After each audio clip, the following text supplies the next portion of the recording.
Tigers baseball on Fox Sports Detroit is presented by Bell Tire.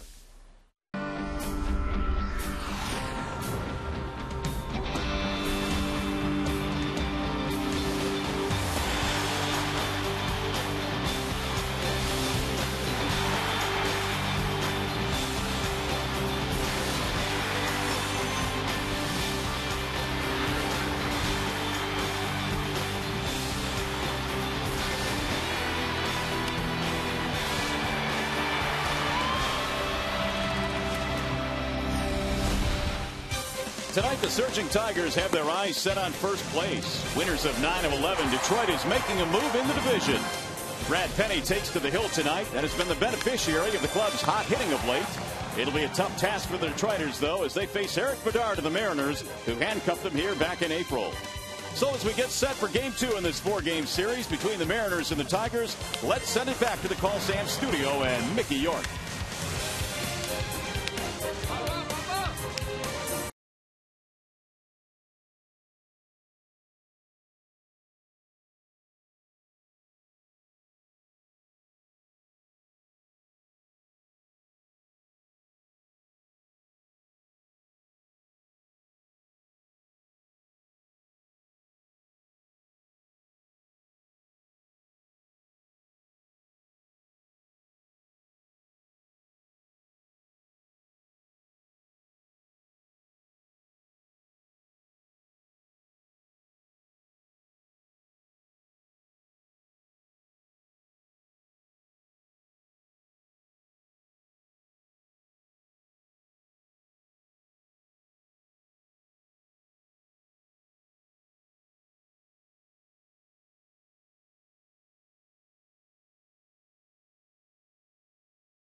Is brought to you by Comerica Bank, strength and stability since 1849. Dodge, visit Dodge.com or see your local dealer today. And by Arby's, stop by today and try the new Shroomin' Swiss sandwich. It's Arby's and it's good mood food. Back here at Comerica Park, where before the game today they had a flash mob here outside of the ballpark. Synchronized dancing, which just kind of happens out of nowhere. And Rod, you take place in this all the time. You take part in these, don't you? You know what? If I could get a little practice in, I think I could bust a move. You could put one of those jerseys on right now and be that guy right there with the long hair. I wish. I'd pull a muscle. Hey, by the way, if Detroit combines for 3 or more home runs in this game, bring a copy of the box score to a participating Arby's location tomorrow. Get a free small order of curly fries. Box score can be had at foxsportsdetroit.com at the Tigers page. Well, the good news is the tarp is off the field. A little bit cloudy and overcast. There was some rain at the ballpark earlier today, but we will have baseball on time here tonight. The starting lineup for the visiting Seattle Mariners is presented tonight by the Metro Detroit Chevy dealers. It'll be Figgins, Ryan, and Smoke at the top. Jack Cust The DH is batting cleanup. Adam Kennedy at second base. Franklin Gutierrez in center field. The bottom three, Peguero, Hallman, and Jimenez for Seattle. Scouting report on Brad Penny is presented tonight by Scott's Lawn Pro. What a nice addition that Brad Penny has been for the Tigers. They signed him in the offseason. They wanted him to be their number 5 starter, and he has been outstanding in that role. And one of the reasons why he's been so good, he's had a really good sinker, getting lots of ground balls, 2-to-1 ground balls for every fly ball this year, and really tough on left-handers. And Eric Wedge, the manager of the Mariners, he has quite a few left-handers in his starting lineup tonight. Let's take a look at the Tigers defensively. It's always presented by Beaumont Health System. You've got BOESCH in left, Jackson in center, Casper, Wells is in right. Work, Peralta, Rayburn, Cabrera, they round out the infield, and the youngster, the all-star, Alex Avila, behind the dish. Ooh, you're calling it, huh? Absolutely. Why not? Here are the numbers on Mr. Brad Penny this year. It's his 13th start, no complete games. He's has the luxury of pitching behind Justin Verlander, so that bullpen is always fresh when Brad Penny takes the hill, and Jim Leyland wastes no time in going to that bullpen if Penny runs into a little trouble.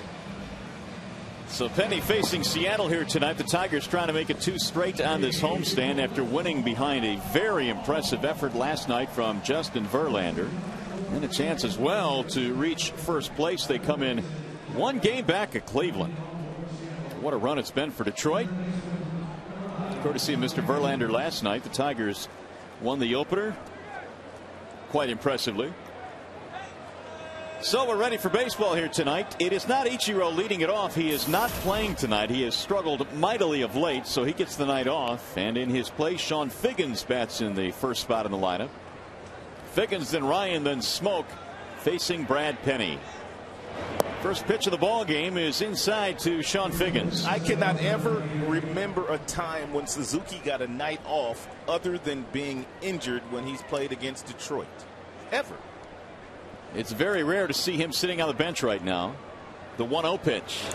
Bouncing ball left side. Here comes Peralta. Gotta hurry. Scooped it first in time for the out. What a play by Johnny, and what a pick by Cabrera. This is not an easy play, not with Figgins running out of that left-handed batter's box.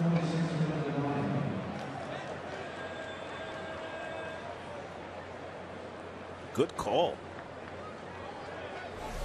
So 1 up, 1 away. They keep the speedy Figgins off the base paths. And that'll bring up Brendan Ryan, who's batting in the 2 slot. He had a couple of hits in last night's ball game for Seattle. Ryan batting .261, the former St. Louis Cardinal. Penny misses high, 1 ball and no strikes. Brad will feature a fastball that will get anywhere from 89 to 94 miles an hour. He's got a curveball. He has a split-fingered fastball. He also throws a changeup. That one's right down the middle at the knees. But it's really been his sinker ball the last month or so that's allowed him to get lots of ground balls and win some games. Here's the 1-1 pitch. A little bit outside. 2 balls, 1 strike. Penny has not defeated Seattle in his career. He has made 3 starts against them. Is 0-2. Did Penny dye his beard? He may have. It's a little dark. There's a strike called. It's a lot darker than his hair.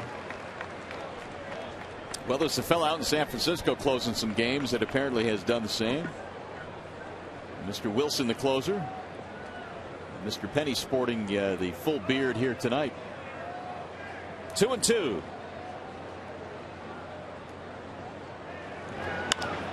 Chopper back up the middle. Peralta, a more conventional play, throws out Ryan.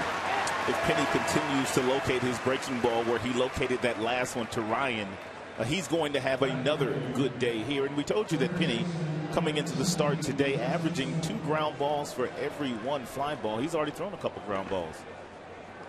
There you have it. 5th among American League pitchers.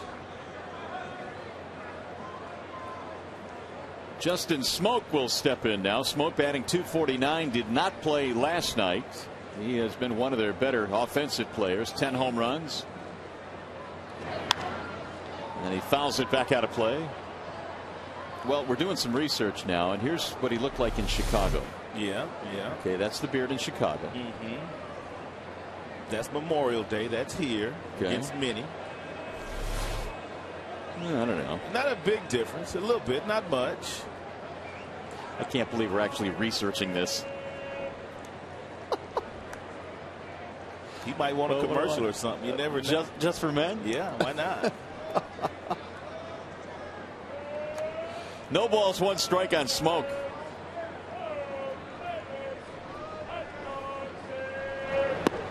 And there's a strike right above the belt. 0-2. This is a good player here. 10 home runs, 34 driven in, switch hitter with size and power. Looks good in his uniform. Smoke had a 5 RBI day against Detroit back in April on the 27th. And the 0-2. Bounces away from Avila. To the backstop it goes. 1 ball and 2 strikes. Alex had a big night last night with the bat for the Tigers, as they won the opening game of the series, backed up the Justin Verlander effort with a 4-run fifth. That's all they needed. They won it 4-1. He also caught a wonderful game. Verlander gets a lot of credit, but Avila, he was marvelous behind the dish last night. High fly ball hammered into left field, way back. BOESCH going to the wall, and Smoke has done it again. He has homered against the Tigers to make it 1-0 Seattle. He's got real power. He's got real power. When you hit him the opposite way that far, that much is true. And Smoke has just hit his 11th.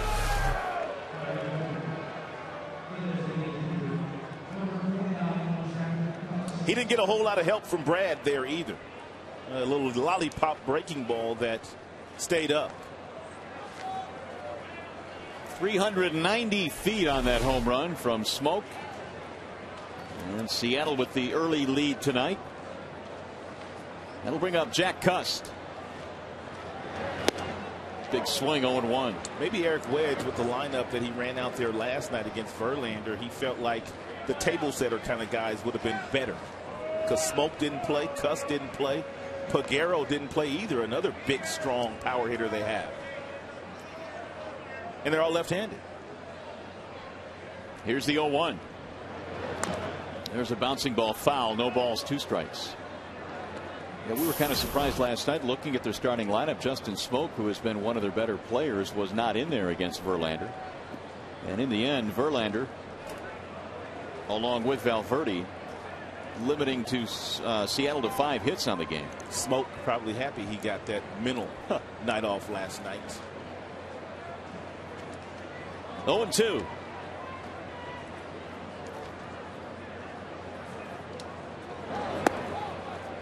One ball, 2 strikes.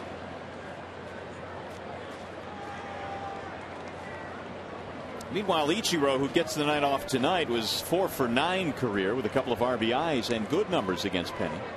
But he has been struggling so much that they are sitting him down this evening. 2-2.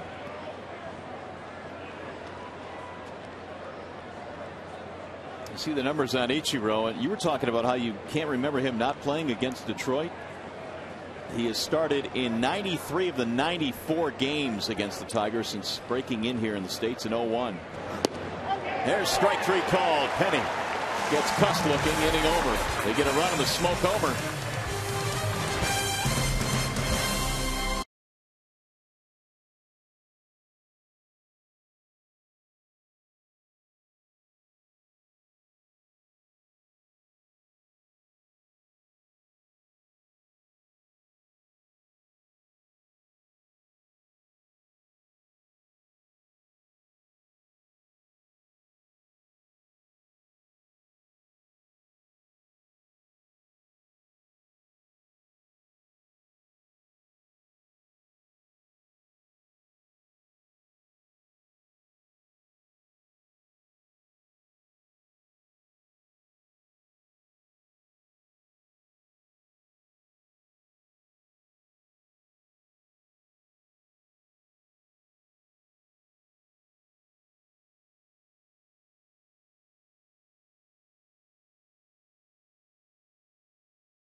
presented by Big Boy. Jackson, Wells, BOESCH occupy the top 3 spots. Cabrera is batting cleanup, then Victor Martinez and Johnny Peralta. The bottom 3 features Rayburn, Avila, and Danny Worth playing third base tonight. The Bernstein Advantage brings you the scouting report on Eric Bedard. Get the Bernstein Advantage. We go to bat for you. Bedard has had a lot of injuries since coming from the Baltimore Orioles when he put on that Seattle Mariners uniform, but his stuff has come back. His fastball anywhere from 89 to 93 miles an hour. He still has the very good curveball, even though he struggled with that pitch his last time out, and he went to his changeup, which was a very good pitch for him. 32 years old, native of Ontario. Austin Jackson leading it off for Detroit. And he takes another one outside. 2 balls, no strikes. But there was a time when Bedard's fastball got up to about 95 miles an hour, and he threw that curveball out of the same window, and he threw it up high, and it would end up at the hitter's waist. It was a very difficult pitch for hitters to hit, and he struck out a lot of batters when he was pitching for the Baltimore Orioles. Jackson takes high, run it to 3-0. Well, Bedard obviously has been very, very good in recent games, and it's kind of weird. He's been better on the road this year as opposed to his home ballpark, Safeco Field, which is considered a good pitching park. Here's the 3-0. There's a strike, 3-1 on Austin Jackson. We've already seen him twice this year. We saw him in Seattle earlier in the year, and he walked 5 Tigers in that game. So he did not have good control that day in Seattle. Much better here at Comerica Park when he pitched here. Lifted in the air down the right field line and headed back out of play. 3-2 on Jackson. Austin, for whatever reason, has not been able to get much going against Seattle pitching this year. Just 1 for 30 against the M staff. Really? Which, and I know he got off to a slow start, but it's still quite odd. Hitless in the ball game last night. Bedard, a very methodical worker on the mound.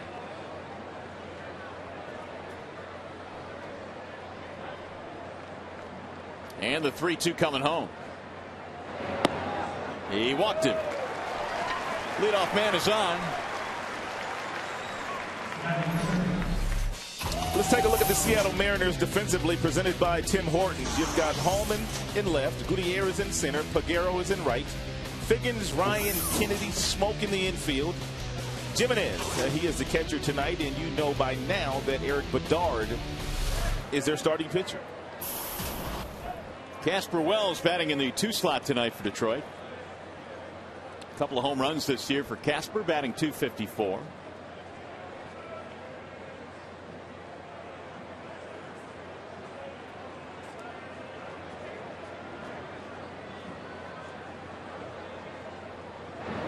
And he looks at strike 1. Looks like Bedard will be tough to run on. Very quick to the plate. Little slide step as well. It'll be impossible for Jackson to steal second.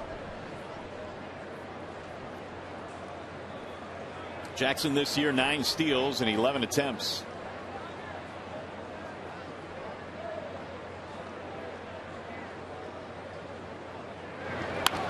That's a hard one. Hopper hit the short. What a play by Ryan, and they'll turn 2 on this. Look what I found. Wow. If you're Casper Wells, he probably can't hit it a whole lot harder. An absolute seed. He picked it. He got it to Kennedy, and they turned it over rather easily. So the bases are empty. That'll bring up Brennan BOESCH. BOESCH homered in the ball game last night. He finished with a couple of RBIs and has now hit 8 home runs this year. Left-handed pitchers usually do not bother Brennan BOESCH. I believe his career numbers are a little bit better against lefties and righties. There's a strike on the outer edge. Well, this year they're much better for sure. 340 against 261 versus righties. Apparently the concentration level for Brennan goes way up when he is facing a left-hander. The 0-1 pitch.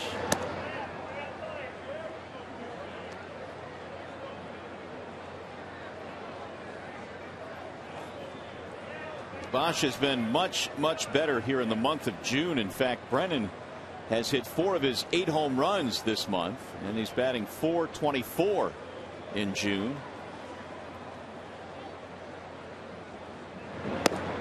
And really, it's been a nice bounce back month, because in May, BOESCH really struggled. Only 186.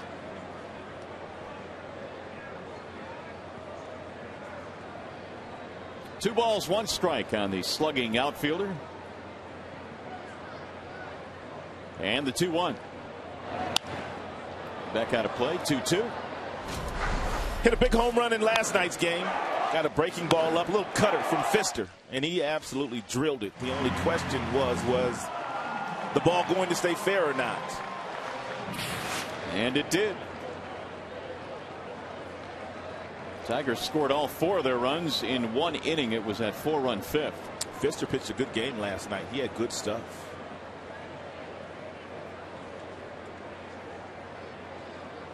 Two and 2 on BOESCH.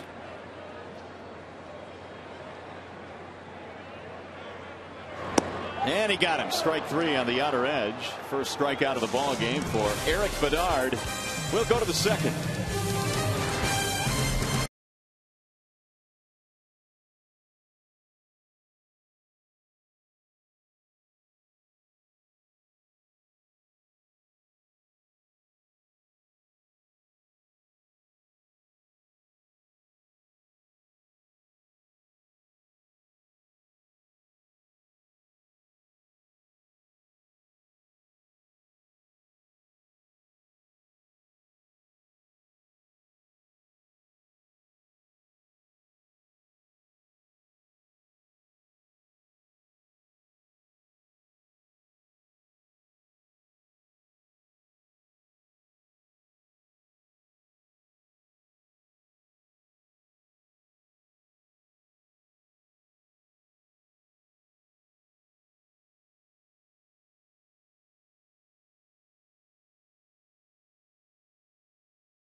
The lead on the home run by Justin Smoke. That was back in the first inning. And since April the 26th, you're looking at 2 of the hotter teams in the American League.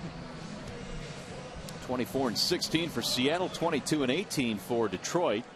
Seattle pretty much getting it done with their pitching staff, whereas the Tigers, they're kind of clicking on all cylinders right now. Starters, bullpen, offense starting to click. And Seattle here in the second, sending Adam Kennedy to the plate, batting .284.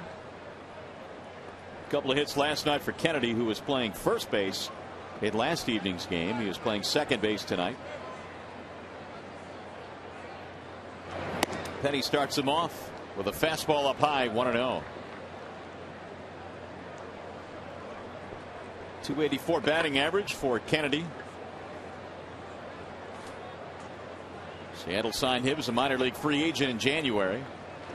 And he takes high and away again. 2 balls, no strikes. Pretty good numbers lifetime against Brad Penny. He's homered against him, hitting .364. Kennedy has not been a flashy or spectacular big league player. Just very solid, very steady, can hit with some power. And he takes a strike, 2-1. He's always had that classic uppercut swing. He could reach the seats too. When he was younger, he can still hit for power, but I don't think he has as much power or reaches the seats as frequently as he did when he was younger. 2-1. Lifted in the air, shallow center field. Jackson coming on. Kennedy is out, 1 away in the second.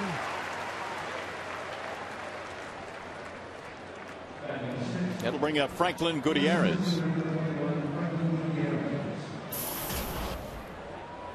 Hitless in last night's game. And Franklin's still going through spring training, basically. He's only played in 20 games this year because he had some kind of a stomach ailment at the beginning of the year. So he is just getting his legs underneath him.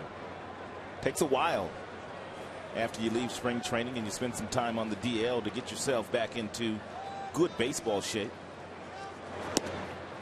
They could not figure out what his stomach problems were.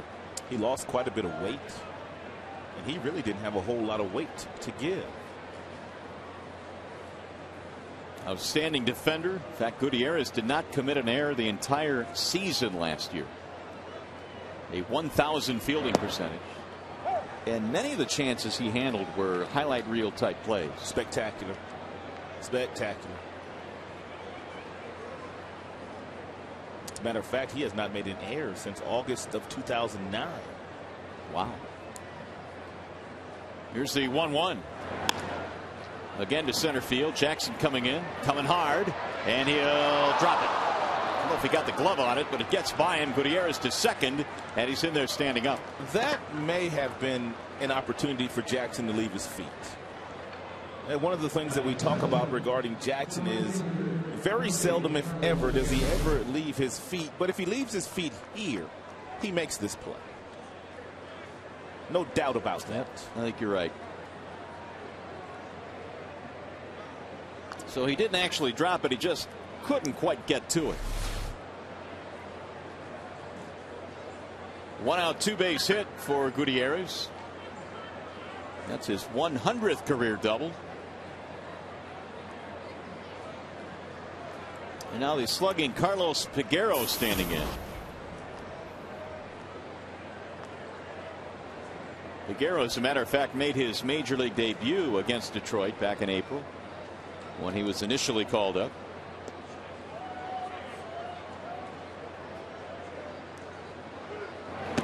Ball 1. And Penny now wants his catcher Avila to come out and meet him halfway. Brad gave up a 2-out solo shot to Smoke in the first, and now a double here in the second.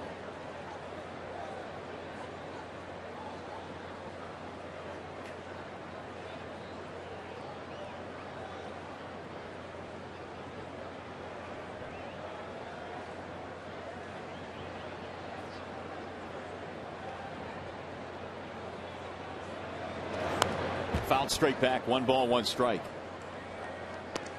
Watch Peguero when he gets ready to hit. He reminds me of someone. I'm not quite sure who it is. He's got that little hitch as he takes his warm-up swings. He looks a lot like someone. See that little hitch? Is that ringing a bell with anybody? Kind of got some Bonds in him. A little bit. Willie Stargell, Bonds. A lot of Willie Stargell.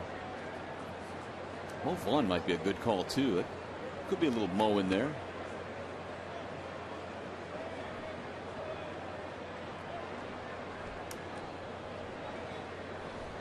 Here's the 1-1 pitch. That is tapped right back toward the mound. Fair ball. And they'll throw him out. Peguero is gone, and Gutierrez advances to third. 2 outs now for Greg Hallman.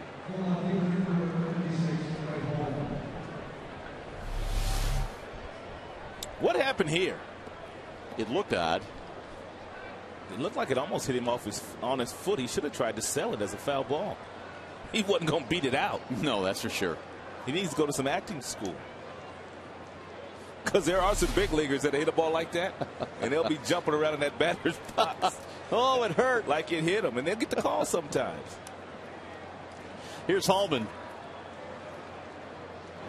Bouncing ball to short. Peralta with a running scoop, and just like that, the inning is over. No runs, a double, 1 left. Bottom of the second coming up.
of the second here at Comerica Park. 1-0 is the score. It'll be Miguel Cabrera leading it off against Eric Bedard.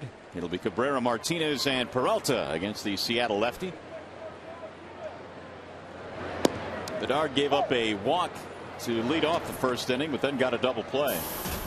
Cabby batting .317. Hitless in the ball game last night. And the 0-1. Fouled straight back. Tigers have really been beating up on some left-handed pitching this year. They come in 14 wins and 5 losses. Nice. In the 19 games started by left-handers. They're 3 games under 500 against right-handed starters.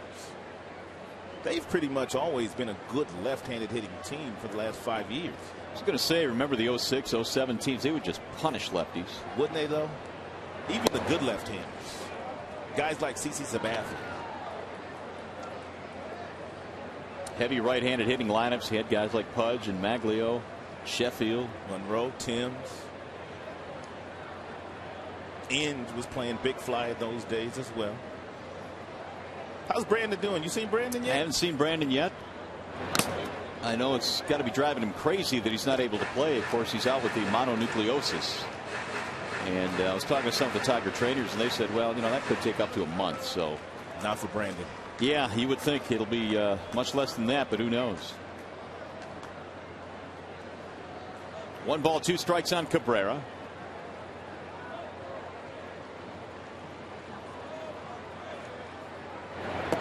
Missed it low. 2-2 on Miguel. Bedard throwing a couple of different breaking balls these days. He still has the real good 12-6 breaking ball that he's always had, but he also has one that he throws a little slower, a little get me over breaking ball when he's trying to get ahead early in counts. Fill it now, 3-2. Bedard is trying to come back from 2 shoulder surgeries.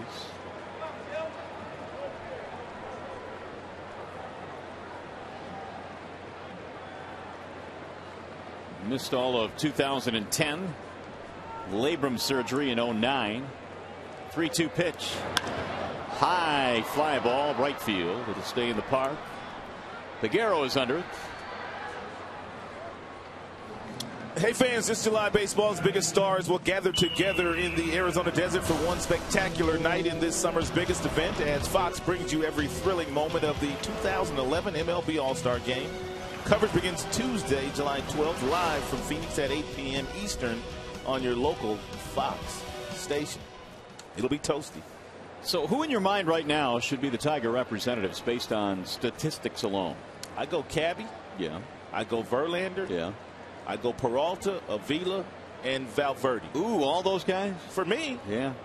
I don't know if they'll all make it, but they're all deserving.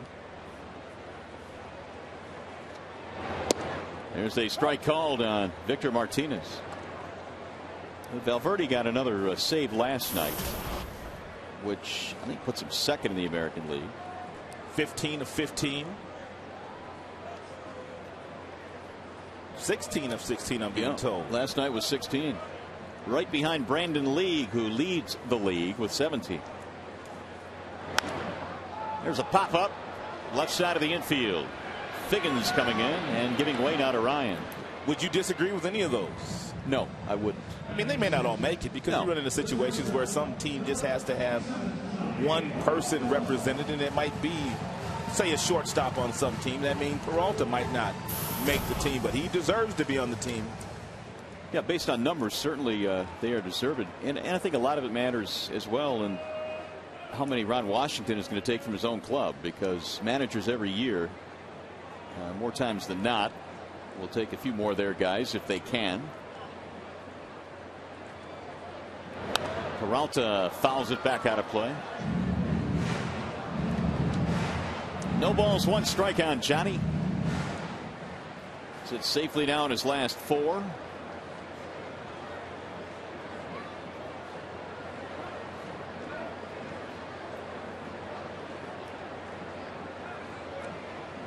And he's also hit 8 home runs, knocked in 32. The 0-1. No balls and 2 strikes.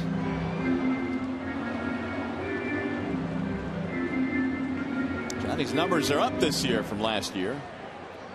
Quite a bit. Ribby numbers are still there.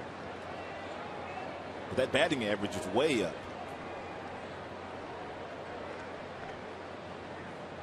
The 0-2. He got it. Strike 3. Second strikeout for Bedard. The Tigers go in order.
And by Keebler, uncommonly good cookies.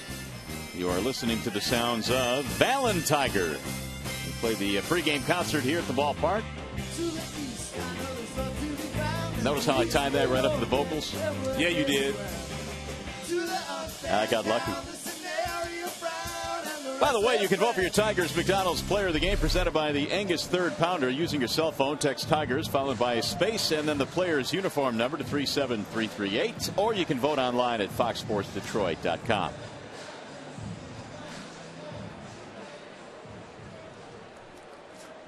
What is Bedard doing to the baseball? I've seen him do this quite a bit, even the last time we saw him. But he's doing it out in the open, so there it is. I really have no idea what it is, but there's something going on there. It's like he's taking his nails to the baseball.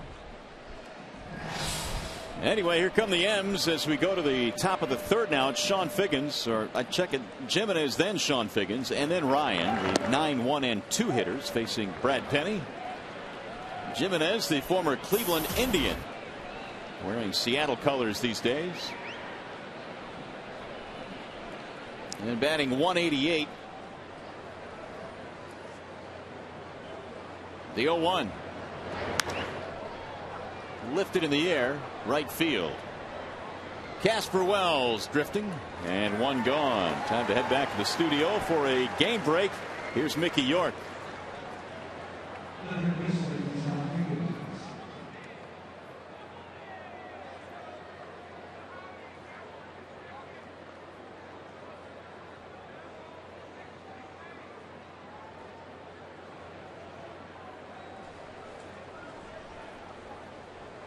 And they will. We hope, Nick. Thanks. It's 1-0 here. And you look at the standings and you see that the Tigers coming in just a game behind Cleveland. The Yankees already out to a lead, so they're helping out. Figgins the batter. The Yankees just got swept by the Boston Red Sox. They sure did. And I heard that I think the Red Sox have beaten them like 9 straight. Really? Or have won 9 straight at Yankee Stadium, something like that. I got to look that up, but they've had their number recently. Figgins 0 for 1. Bounced out back in the first. Red Sox are starting to play like the team we expected them to be. Whistle down the right field line. Fair ball.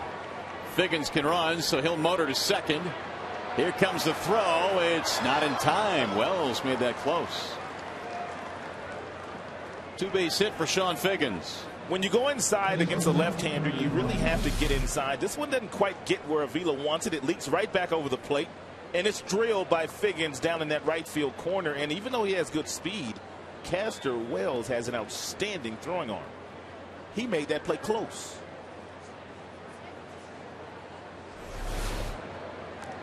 Third hit of the game for Seattle, 9th double of the year for Sean Figgins. You have to watch Figgins. He likes to steal bases when he gets on, and he's not afraid to steal third base either.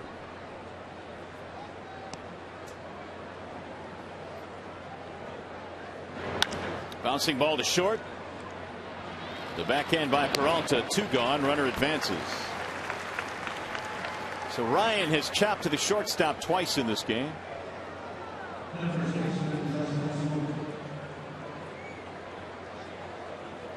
Here comes Justin Smoke. I'm almost to the point where I don't want to really mess with Justin Smoke anymore. Yeah, I might be right there with you. He has torched. It's 2 outs. It's a base open. He's already hit 3 home runs against us this year.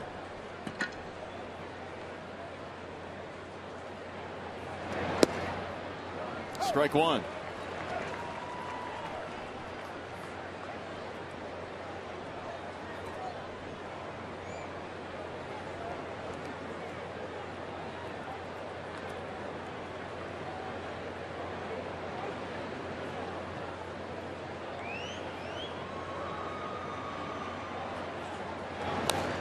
That's rolled foul, 0-2. This is why I'm not messing with him. He took Coke deep. This was earlier in the year. And then he just doesn't pick on some of the other guys. He picked on Verlander, too. He shot him into that bullpen, the Seattle Mariners bullpen. Then he flipped a breaking ball today out of the ballpark against Brad Penny. So he's got opposite field power.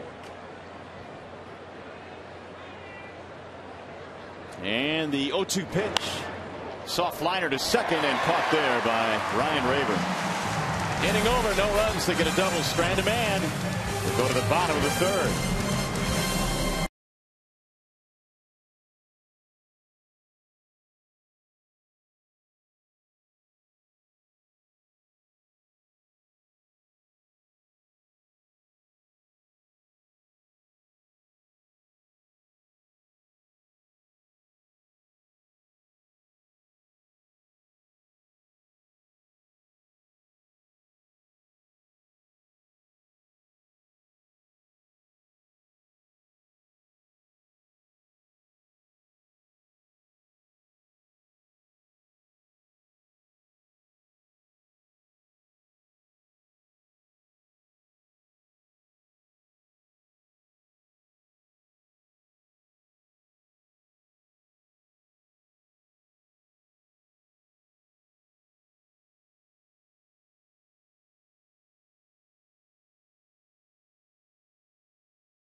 The third inning, it's 1-0 Mariners, and the Tigers send Ryan Rayburn, Alex Avila, Danny Wirth to the plate here. 7-8-9 against Eric Bedard.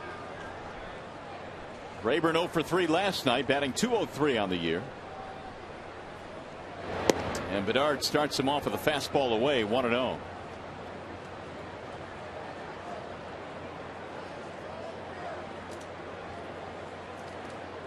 Rayburn getting another start at second base tonight. The 1-0 pitch. And that misses high. 2 balls, no strikes. Still getting a lot of folks asking about the updates on Carlos Guillen, and Carlos is just now doing some baseball activities, taking ground balls and swinging off the tee, and they're just waiting for it, to his knee that is, to get back to where he can participate. There's a strike, 2-1. But it's been a lengthy process. In the meantime, Rayburn getting most of the reps at second.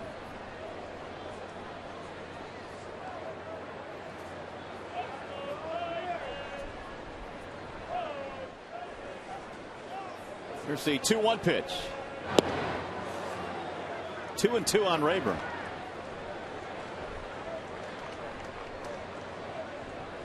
Bedard led the Orioles in wins in 2006 and 2007 and put together a Cy Young type year in 07. He finished 5th in the voting that season. It was 13-5. An ERA a shade over 3. Those were the heydays for Bedard, and then the injuries befell him.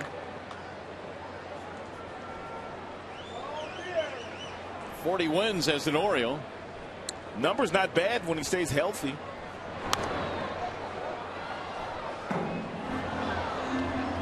Well, this May he was really good. Had a 1.39 ERA in the month of May after a bit of a slow start.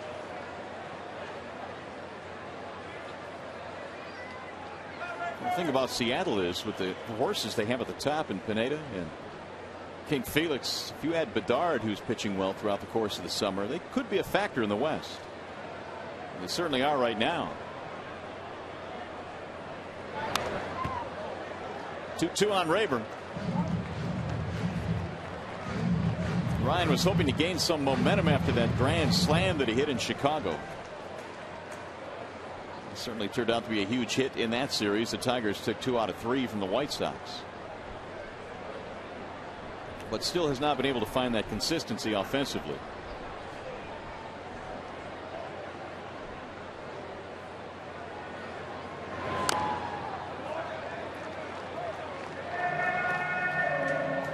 How about Granderson? A home run to make it 4-0. He's going to catch Bautista. That's in the bottom of the second at Yankee Stadium. And a lot of Curtis's home runs this year have been against left-handed pitchers. At least 8 of them. Well, that's the impressive part, because he had really struggled against left-handed pitching here. Bautista with 20 home runs. Now Granderson with 19. You had to believe, though, that ballpark, Yankee Stadium, kind of tailor-made for lefties, isn't it? Absolutely, and Curtis Granderson's swing. That's why Brian Cashman, their general manager, gave up the people that he gave up to acquire Curtis Granderson. Brian Cashman also felt like Curtis was right in the prime of his career. Here's the 9th pitch coming up. Rolled foul, so Rayburn putting together a good at bat here. Usually when you see as many pitches as Rayburn has seen from Bedard, the advantage goes to the hitter. Doesn't always work that way, but he's already seen quite a few pitches, and he's got a pretty good idea of what Bedard's trying to do to him.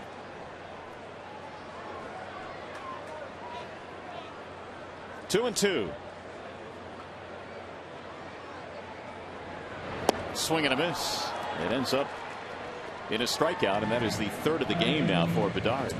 That is something that Bedard did very well his last start. He had very good changeup. Didn't have his breaking ball his last start, but he went to his changeup, and that was a very good pitch for him. And that changeup he threw to Ryan was a very good pitch. Here comes Alex Avila. 2 triples last night, 9 home runs this year, and his average again hovering around 300.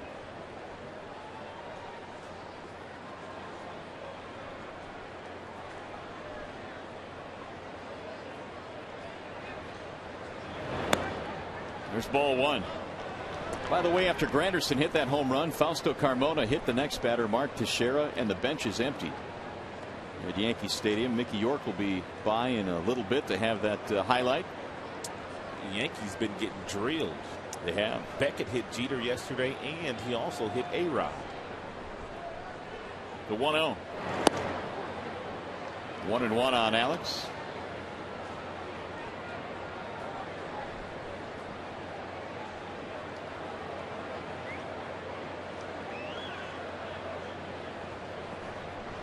Not much emotion from Eric Bedard, a native of Ontario.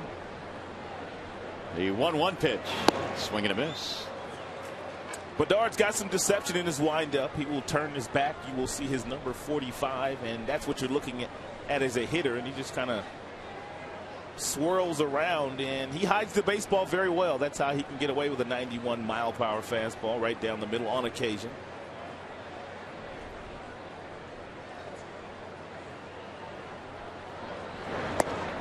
Just off the plate outside. Bedard thought he had him struck out.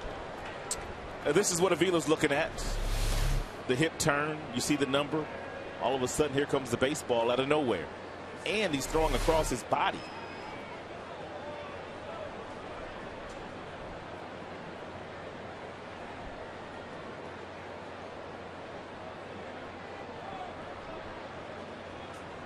Here's the 2-2 pitch. Lifted back out of play.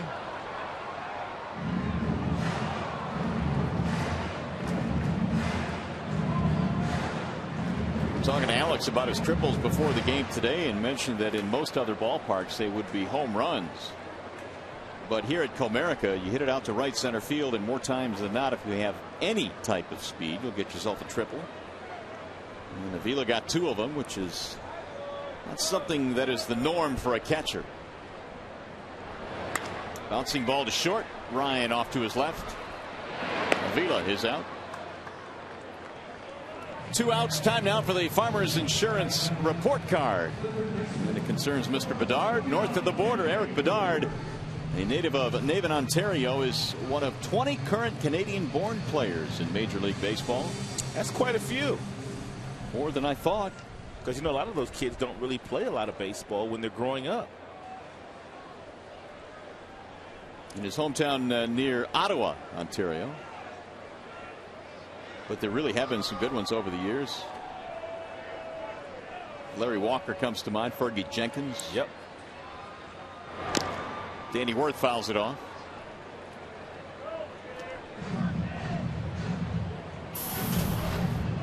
Jason Bay's Canadian too, I think. He is.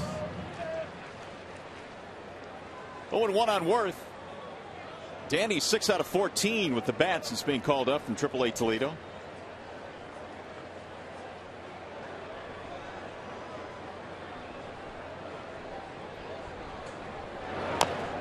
And he rolls that one foul. 0-2.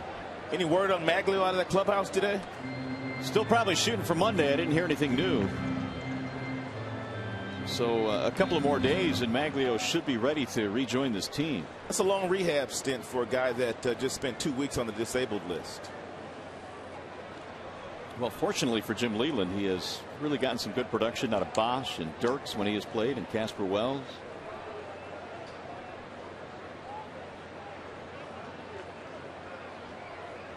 And the 0-2. High and outside. 1 ball, 2 strikes.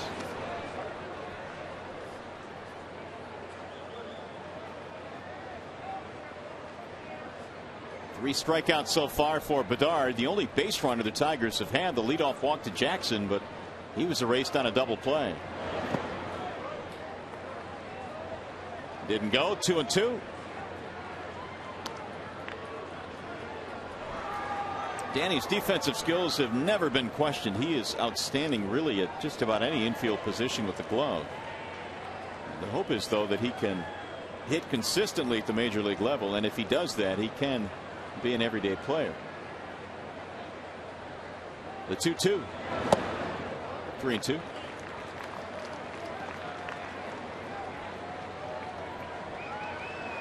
There's Jackson waiting on deck. Tigers still looking for their first hit tonight.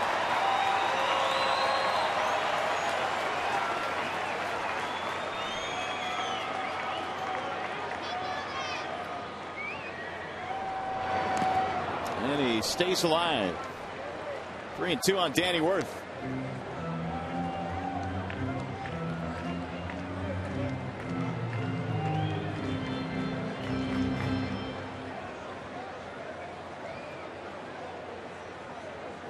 Tigers coming into this game are 6-2 in the month of June. And they've outscored their opponents by quite a bit, 47-30 in that span. That's including tonight's game. Here's a line drive. Fair ball down the right field line. Tigers' first hit of the game as it rolls to the corner. Worth has himself a 2-out double. He has been red hot with the bats. It's coming up.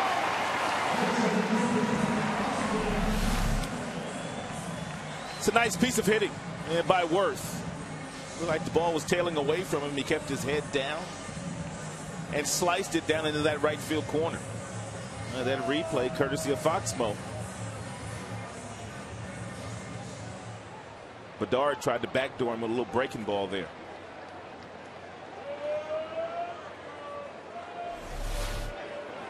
So the extra base hit streak continues for the Tigers, at least one in every game this year. Now Jackson tries to get the tying run home.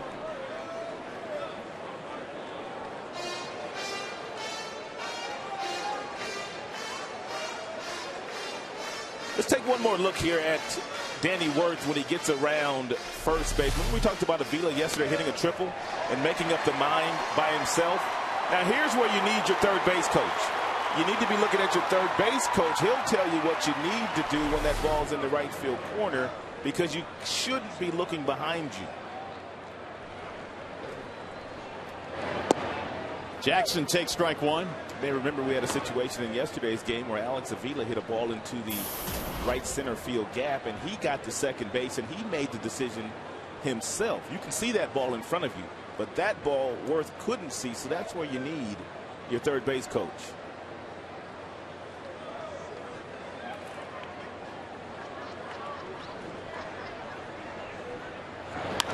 Bouncing ball to short. Ryan backs up, takes a tricky hop, and he throws out Jackson to end the threat. No runs, a hit, one left, 3 in the books.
Triples in a single game with 3.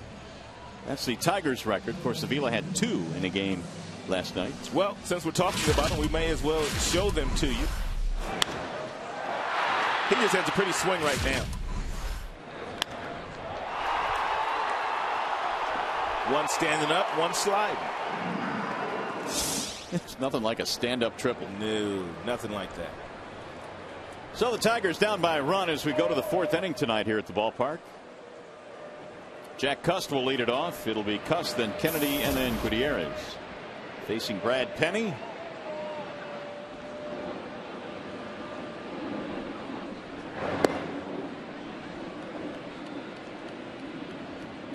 Cust is 0 for 1. Penny struck him out back in the first.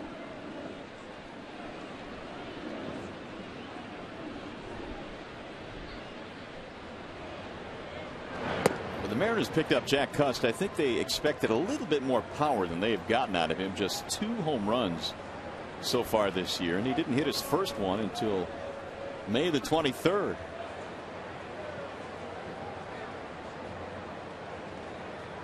Here's the 2-0 pitch. He popped it up. And Custis out. Worth hauls it in, 1 away. He's going to bring up Adam Kennedy. Brad Penny is elated at the fact that he's getting a chance to pitch a night game. The majority of the times that he has pitched this year, it has been in the daylight. He's a veteran member of that pitching staff, and he feels like the young kids should pitch during the day. I need all my sleep, Brad says. I believe 8 times he's pitched during the day this year already. That's a lot, including his last start in Chicago. That's ripped down the right field line, foul. 0-1 on Kennedy. Saw Brad Penny pitch his first professional game in Arizona back in 1996. 5th round draft choice of the Arizona Diamondbacks that year out of Broken Arrow, Oklahoma. Lifted toward left. BOESCH backing up. How is Penny different now than he was back then? He's put on a few pounds, obviously, as we all do when we get a little bit older, but doesn't throw as hard as he used to throw back then. But he's learned how to pitch. He's had a nice career. Won 100 games in the National League before coming over here to the junior circuit. He's always had mound presence. Not afraid. Franklin Gutierrez with 2 outs. Strike 1. 1 run, 3 hits tonight for Seattle. No runs, 1 hit for Detroit. The Justin Smoke home run is the only run in this game.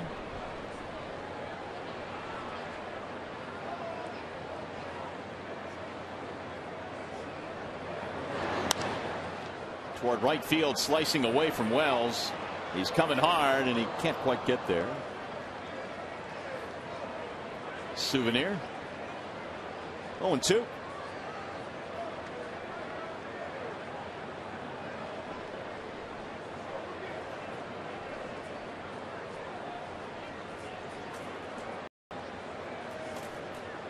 Penny got the win in that last start against the Chicago White Sox, although he lasted just 5 innings in that game.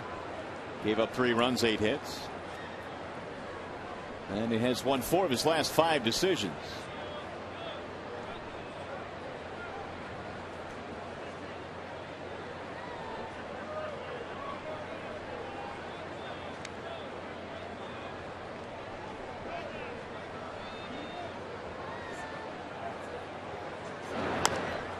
Little chopper hit toward the left side of the infield. Danny Worth on the backhand slings him out. 1-2-3 inning for Brad Penny. Let's go to the bottom of the 4th.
Enjoy a post-game fireworks display each night.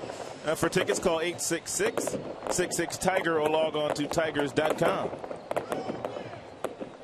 Not many fireworks here tonight. Only a 1-0 score. The Justin Smoke home run has held up so far for Seattle as Eric Bedard goes back to work in the bottom of the fourth, and he delivers outside to Casper Wells. Casper Wells hit an absolute bullet toward the shortstop Ryan his last time up, and Ryan turned it into a 6-4-3 double play.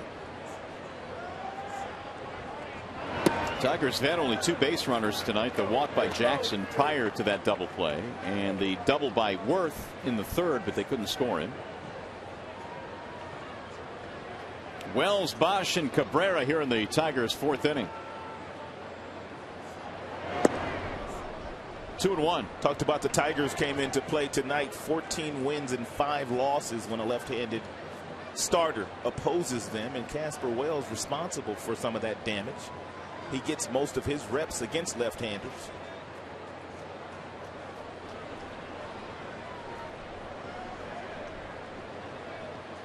And Casper has hit in 13 of his 16 starts. The 2-1 pitch.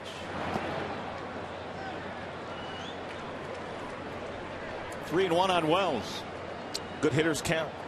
Predictable fastball count. Doesn't mean you're going to get the fastball, but that's what you should be sitting on if you're Casper.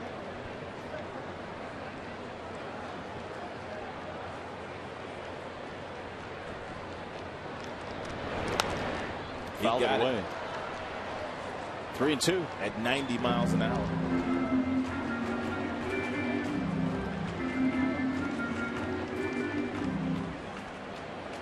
Bedard signed a 1-year deal in December after the Mariners declined his option because of the arm surgeries, but he has worked his way back nicely here in 2011.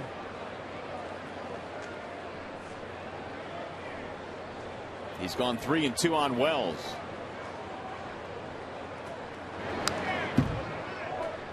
Depending on how long the Seattle Mariners stay in the race this year in the American League West, there will be some teams that will be calling about Eric Bedard. The way that he's pitching, he could help a team in contention. I guess the question is, in that West, do you think Seattle can stay in contention? They got to get some bats going. Yeah. They got to get some bats going. They've got the pieces, but they got to get them going. Swing and a miss. Wells is out of there. 4th strikeout of the game now for Bedard. Seattle just 2.5 outs. Oakland's kind of fallen out of favor there. They're 8 back now. They fired their manager yesterday, Bob Guerin. They replaced him with Bob Melvin. We didn't even talk about that yesterday. Oakland's lost 10 straight. And that's why they plummeted to last place in the West. It had to be a very tough fire for Billy Beane, the general manager of the Oakland Athletics. Bob Guerin was the best man in his wedding. Oh. Huh? That's tough. I guess they're still buddies, though, huh? I would hope so, but that's a tough fire. How do you go about something like that? I don't know. Hey, Bob, you got a minute? We need to talk. Here's a strike called. 0-2 on Bosch. So Bedard, who is pretty stoic on the mound, very deliberate, and is just kind of carving through the Tigers lineup so far. Well, good fastballs. He's working south of the knees. He's on both sides of the plate. He's adding and subtracting with his breaking ball. And he's found a nice little change piece, too. Here's a base hit to left. Bosch goes the other way. 2nd hit of the game for Detroit. Take what he gives you. And that's exactly what Brennan does here. Bedard hit the glove of Jimenez, but Bosch with the very long arms, long bat, able to get a piece of it.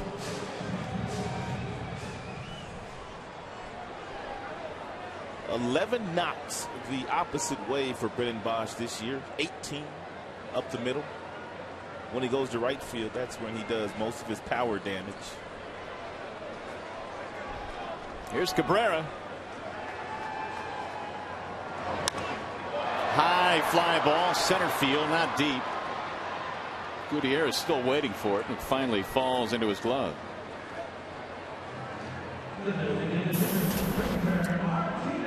When the game ends, our coverage continues with Tigers Live as we bring you all the highlights, reaction, and analysis. Tigers Live from the Coliseum studios and here at the ballpark. Immediately after the game on Fox Sports Detroit. Mickey York manning the Coliseum studios tonight. Here's Martinez. Where's Keating at? We take him on a road trip. He needs a couple days off. Oh, absolutely. You don't want him to work like 8 days in a row or anything, do you? Well, you know. Just saying. By the way, speaking of Keating, yeah, you better be nice to him. Why? Because on Sunday he's filling in for me. Where are you going? Well, I have my son's graduation on Sunday. You're not going anywhere. I'm sorry, but I've already made plans. Really? So it's going to be you and Keith. I'm sorry, John. Yeah, oh, now you're being nice to him. There's the ball down low to Martinez. A programming reminder, John Keating and Rod Allen on Sunday. With Seattle in town. I hope you have a great day. Well, I know you're going to have a great day. I'm sure I will. I'm looking forward to it.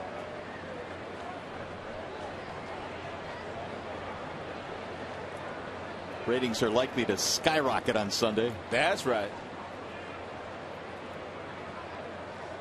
1-0 on Martinez. Ball inside to Victor, 2-0. Bedard has walked only one, and that was Jackson back in the first. But it did not hurt him. That's when he got the double play.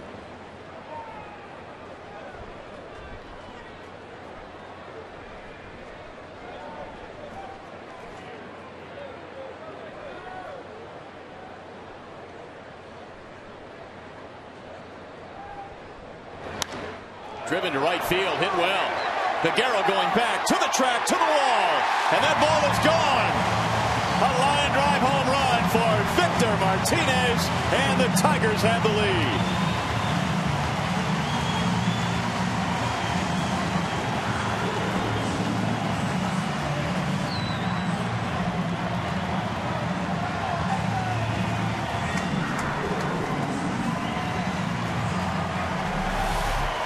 Really good swing by Victor, who really does not show a lot of power the opposite way, but he got himself a fastball down, and with real strong leverage from the lower half, some good bat speed coming through that strike zone. That's his first homer in about 11 days. It is his 6th overall. And a welcome sight because the Tigers had nothing going against Bedard. That has changed quickly. Tigers have their first lead.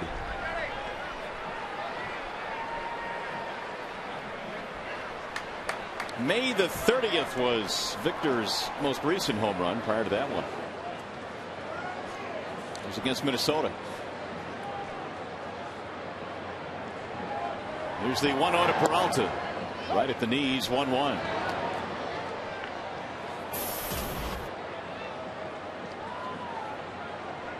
Johnny struck out back in the second.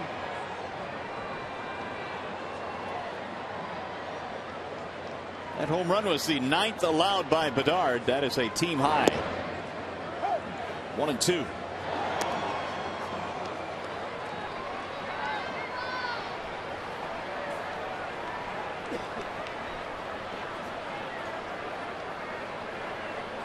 First home run as a right-handed batter this year for Mr. Martinez. Jimenez blocks that one. 2 balls, 2 strikes.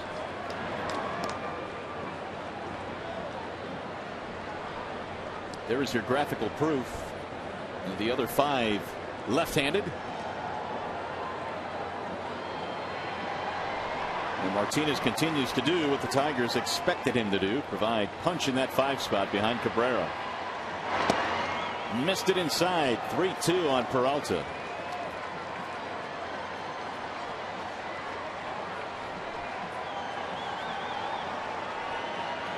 Bedard has not given up many, only 2 in his last 8 starts, encompassing 50 innings. There's a walk. Peralta is aboard.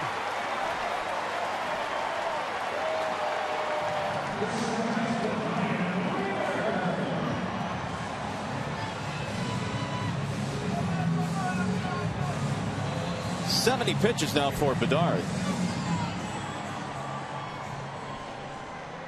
They finally stressed him out a little bit here in the 4th inning. Single, homer, and a walk. And here comes Rayburn.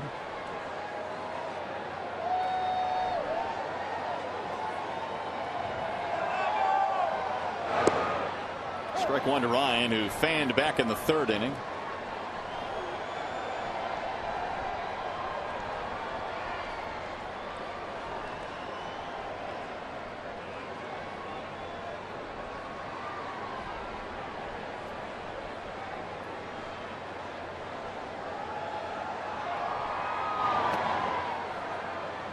One and one.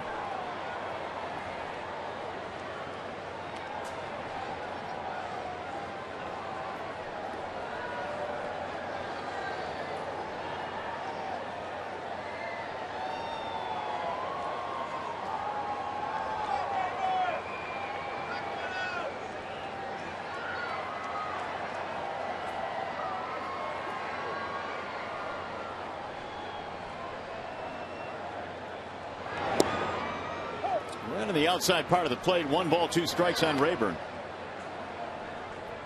4 strikeouts already for the lefty Bedard. By the way, the 4th inning has been the most productive this year for the Tigers. They have scored 50 runs in the 4th inning, including 2 here tonight.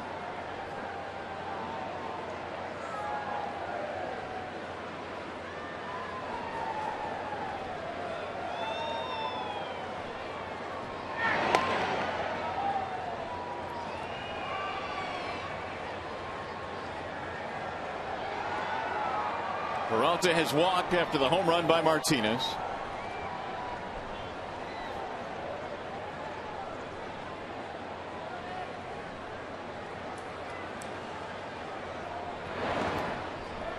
Jimenez blocks it, holding the runner at first base. Last night the Tigers' big inning was the 5th when they scored 4 times.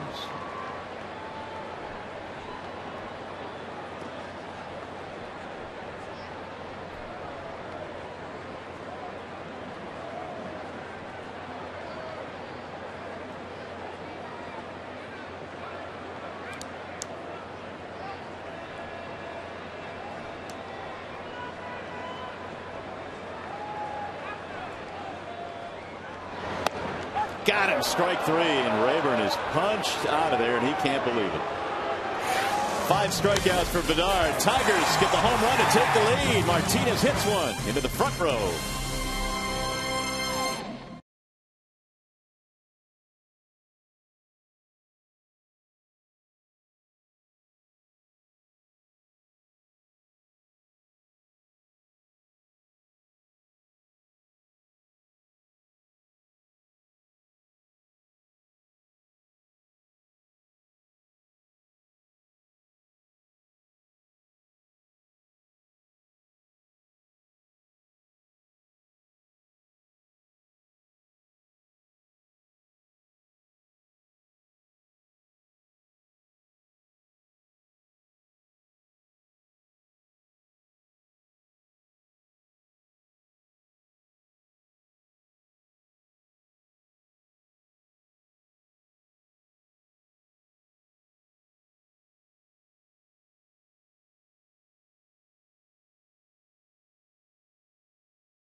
Tire price period, Bell Tire.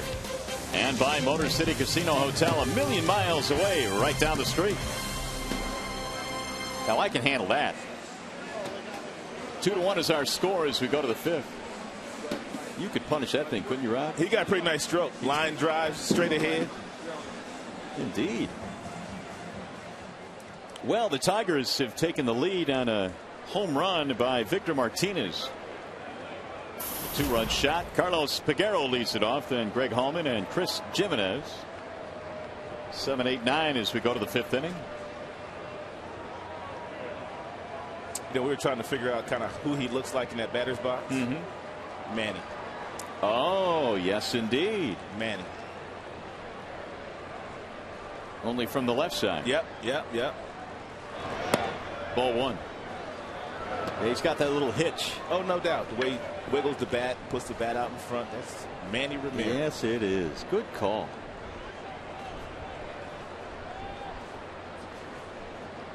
Here's the 1-0. 1 ball, 1 strike. Well, Peguero's got big time power. 31 home runs in A-ball a couple of years ago.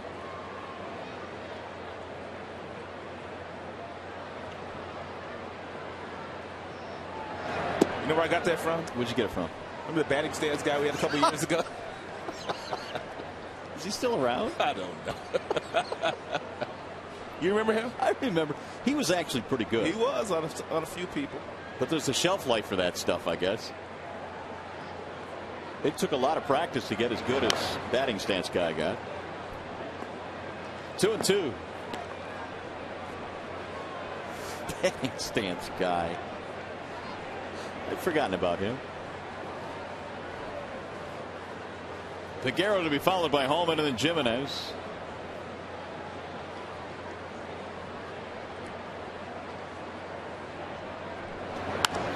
Look out into the seats. Penny at 93 with that last fastball.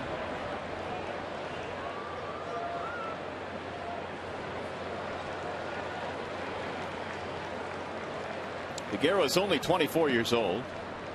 Everybody okay down there? You got to be awake. The 2-2. Driven to right field on a line, and Wells can't get it. It'll get by him and go to the wall. Peguero motoring towards second, taking the turn. Here he comes to third. Here's the throw, and he is safe. Boy, was he motoring for a big guy. A 3-base hit for Carlos Peguero. He got a breaking ball from Penny, and it was hanging. And he drilled it. And if you're in the outfield, that's why you have to hit that first cutoff man. I don't know for sure. But if Wells comes up and hits Rayburn, they may have had a shot at getting Peguero at third base. But he threw it over Rayburn's head, and Peralta made the throw to third base. 3-base hit, and the tying run now at third with nobody out. And Greg Hallman trying to score him.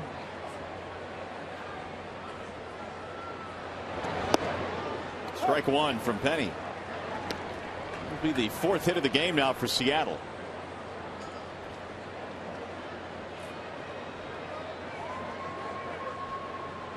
Hallman is 7 for 12 at the major league level with the bat. Tried to hold up, couldn't do it. 0-2.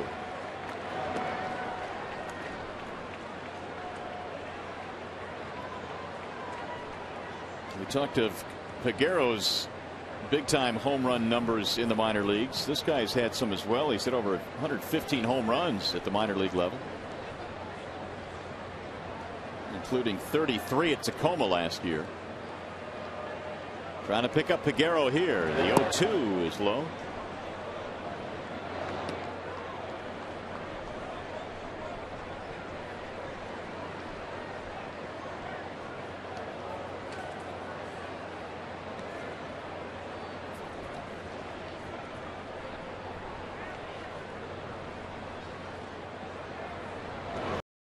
Got him. Strike 3. Second strikeout for Penny, and it comes in a big spot. It's a well-located fastball. Hallman stands way off the plate. He can't even reach this ball where he's standing. All he can really do is take it, and that ball actually had quite a bit of plate on the outside. Now the infield is coming in for the Tigers. Chris Jimenez, the batter. I don't know what Eric Wedge is thinking in this situation with the infield playing where it's at right now, but just a couple of days ago their team squeezed successfully. So that is part of his game as a manager.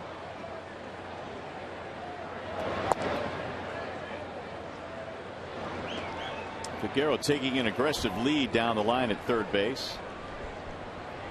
As aggressive as that secondary lead was, it would lead you to believe that he's coming on something hit on the ground. It represents a tying run. 2-1 Detroit. We're in the fifth. Jeff Dax, third base coach for Eric Wedge. Bouncing ball, and it's foul. Third base side. Dax was also on Eric Wedge's staff when they were in Cleveland. He was his first base coach initially, and then he moved to the bench coach's role.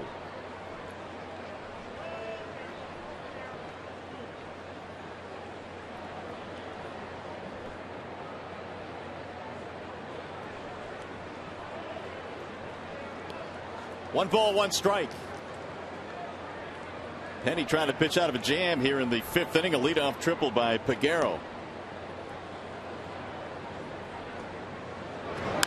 Ground ball, base hit left field. It found a hole, and scoring easily is Peguero. Jimenez with an RBI to make it 2-2.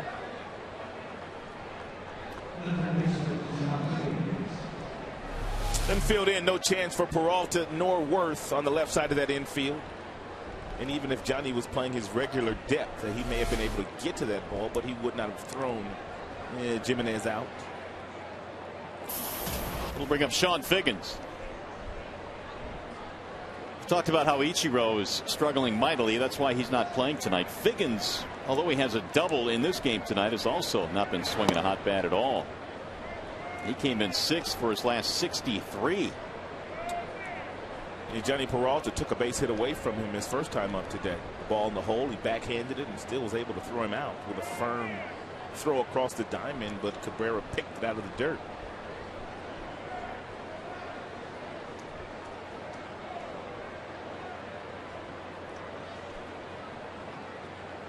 Figgins last year, in his first year with Seattle, scored just 62 runs after scoring 114 the year before that. That was with a much more potent Angels offense.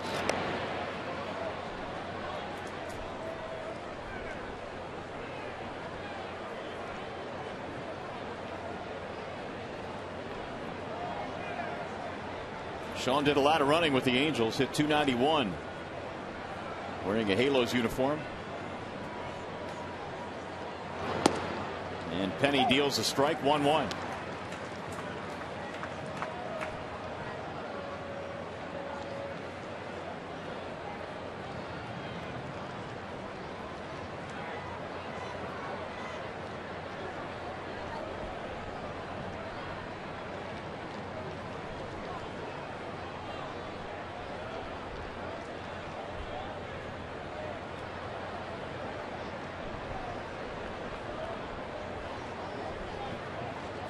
Jimenez at first base. He's just singled in a run to tie the game at 2.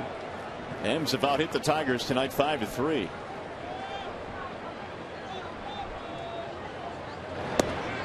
Just off the plate, and the count goes to 2-1 on Figgins. 8 years wearing an Angels uniform, and that's really where he made his name and where his career took off. Began his professional career with the Rockies before he was traded to Anaheim, now Los Angeles.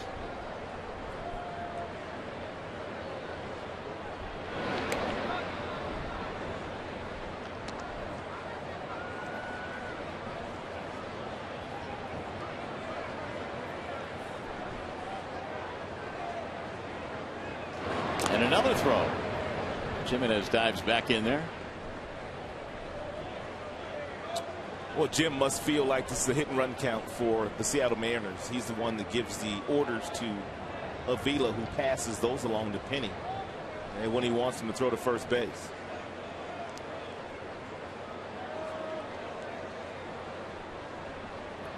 And so Avila makes a trip out to the mound.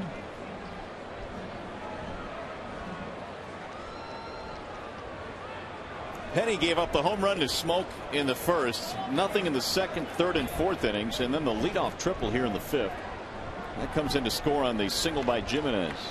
You know, there are some managers that will allow their bench coach or one of their other coaches, pitching coach, to handle the running game, but not Jim. He does it himself. Man, oh man, he's paying a lot of attention to Jim there. He's indeed.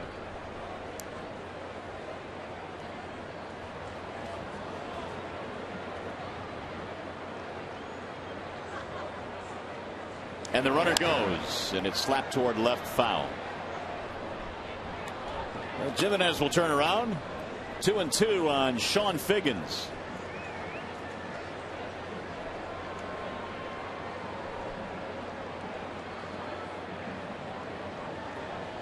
.61 pitches right now for Brad Penny. Still really good shape in terms of his pitch count.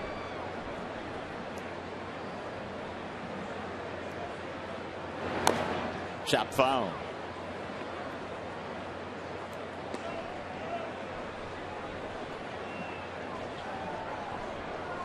Figgins is not really your prototypical third baseman. That corner spot of the infield usually is reserved for a guy that has some power, drives in runs.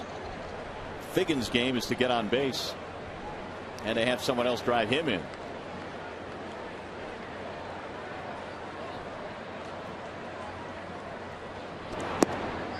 Low, 3-2.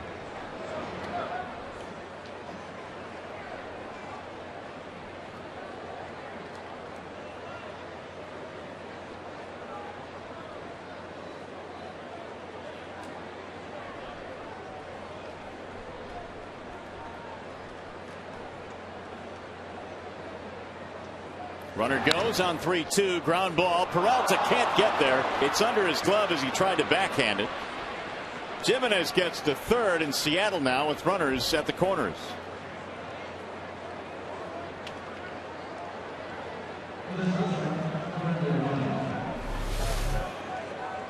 Let's see if he takes a couple of steps towards second base. Not really. And that ball just got underneath his glove. We've seen Peralta make that play several times this year. He was leaning a little bit towards second, but he certainly looked like he was in good shape to backhand that ball. The one thing that you're taught in the middle infield when the runner is on the move and you have to go cover is you move laterally. You kind of shuffle your way over there. That way, if the ball is hit like it was hit to Peralta, you just kind of shuffle back the other way and then backhand it, but he was not able to get down and make that play. Good block by Avila with the runner at third base.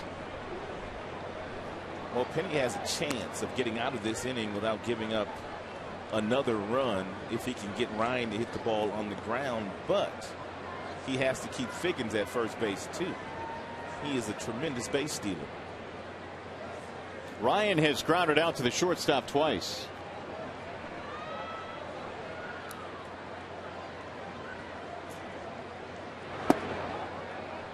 Two and 0. Triple by Peguero, single by Jimenez, single by Figgins. 6 hits now for Seattle.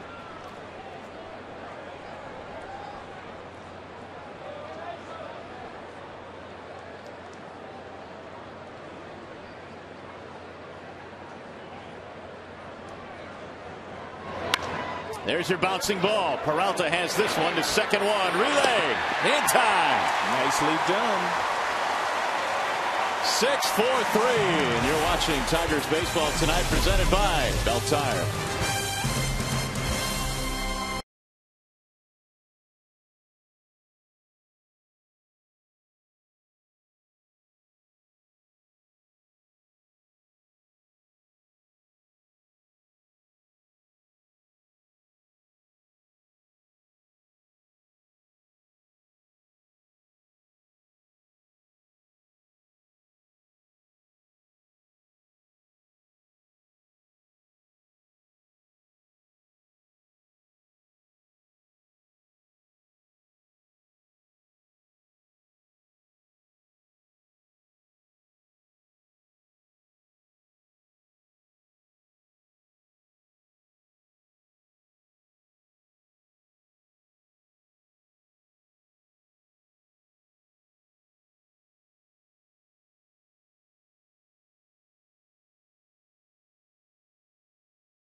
Tigers record for triples in a single game with 3.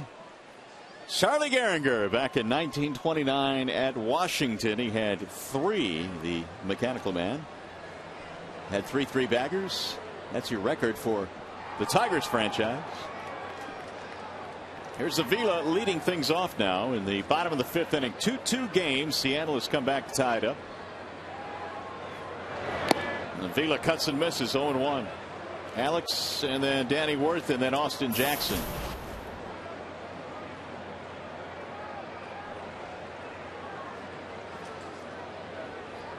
Ground ball to short his first time up. 0-for-1 for Avila.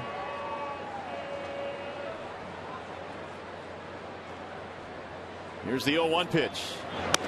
Outside, 1 ball, 1 strike. 77 pitches now for Eric Bedard, who surrendered the 2-run homer to Victor Martinez in the 4th, allowing the Tigers to get their 2 runs.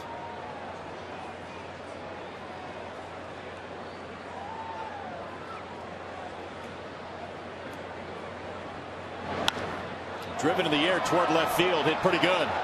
Hallman going back, though. He's going to come in and circle to make that play. Avila's out of there, 1 gone. That'll bring up Danny Worth.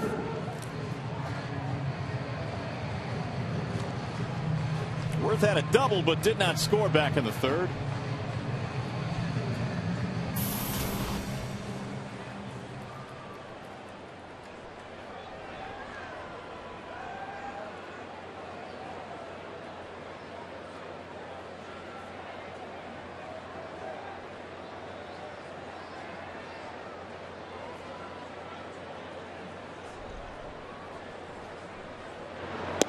There's a strike call. 0-1 on Danny.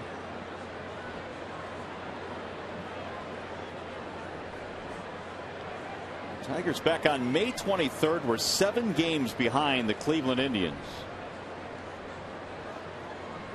Since then they've gone 11-5, and they put themselves in an opportunity, or have an opportunity, to tie for first place if Cleveland loses in New York and they win this ball game here. And the news right now from New York is good. 6-1 Yankees. That's in the 5th inning. So we'll see if the Tigers can take care of business here. The 1-1. Ground ball to short.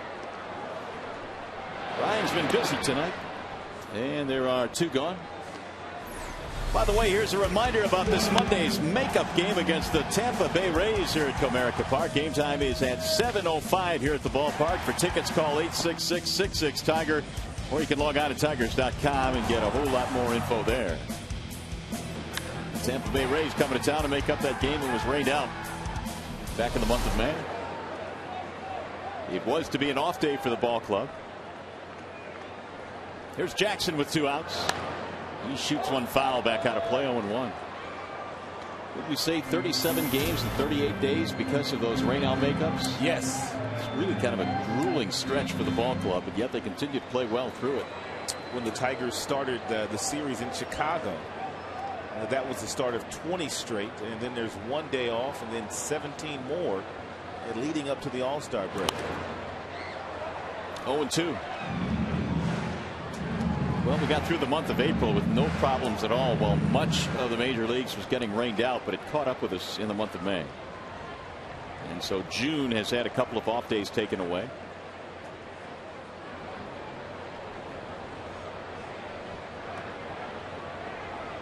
Oh, 0-2 on Jackson. 0-for-1 with a walk. 1 ball, 2 strikes.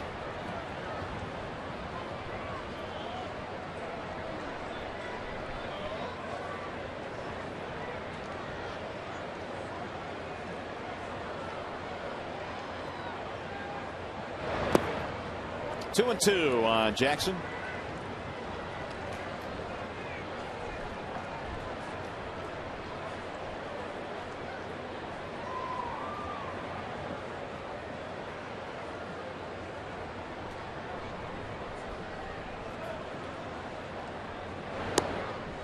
Missed it. Bedard was 2 or 3 steps back to the dugout. That is something that Bedard has done very effectively tonight. He has threaded the needle with that fastball inside to the right-handers. Looked like it missed. Not by much, though. 3-2. And he walked him. Jackson gets his second walk tonight. 2-out base runner for Detroit. That's a third walk overall for the lefty Bedard. That's going to give Wells an opportunity.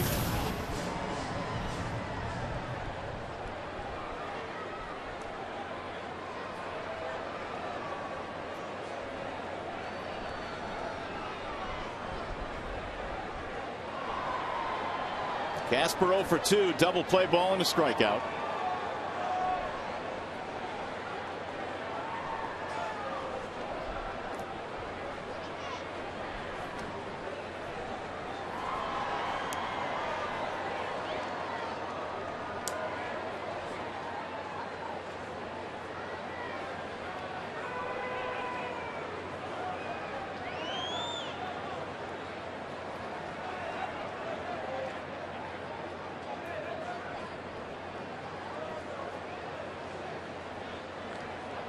Jackson measuring his lead. Austin 9 steals this year, been caught just twice.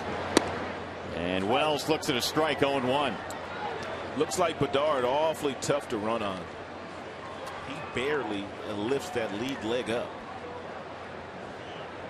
Chris Ray heating up in that Seattle Mariner bullpen.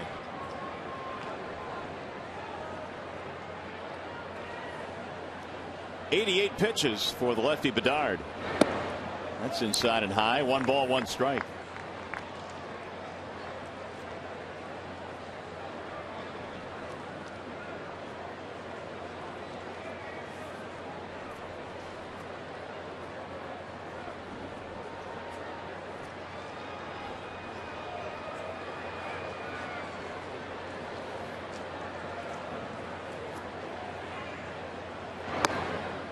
Missed it again. 2-1. Bedard has started twice previously against the Tigers this year. His start here at Comerica on April 27th, he went 7 innings, 1 run.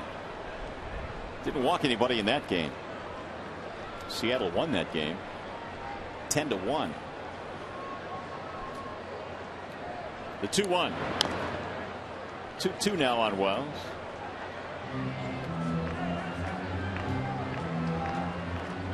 Jim Leland saying before the game today that Casper probably should be playing a little bit more based on how he has performed when he has been able to get in the lineup. But BOESCH has been so good. Dirks has even shown some pretty good flashes. It's a nice problem to have if you're the skipper.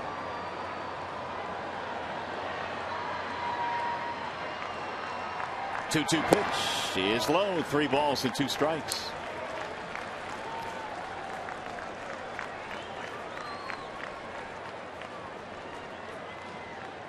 BOESCH waiting on deck.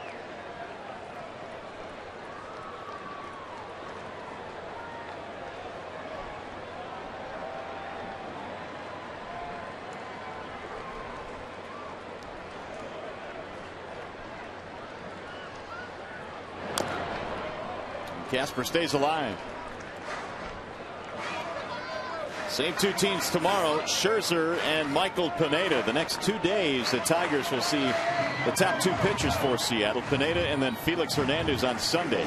2 of the best pitchers in the league. Not only their top 2. Between them, 12 wins. Max will get the ball tomorrow, looking for his 8th win. And Max trying to get back on track.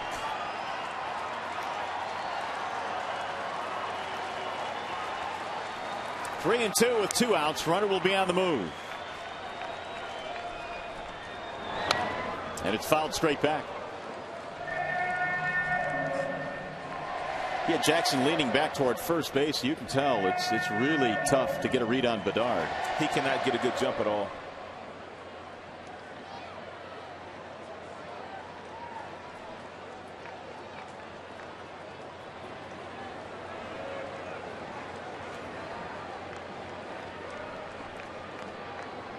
And really in a 3-2 count with 2 outs, if you're Jackson, you just don't want to get picked off.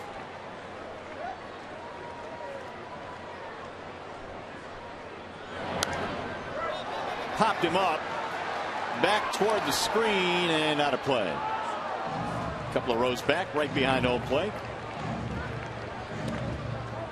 3-2 the count stays on Casper Wells. And Bedard now is headed toward 100 pitches. He's thrown 95.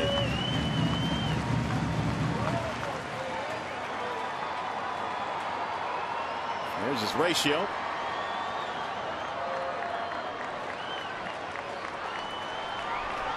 This will be the 9th pitch coming up in this at bat, so Wells has given him a battle.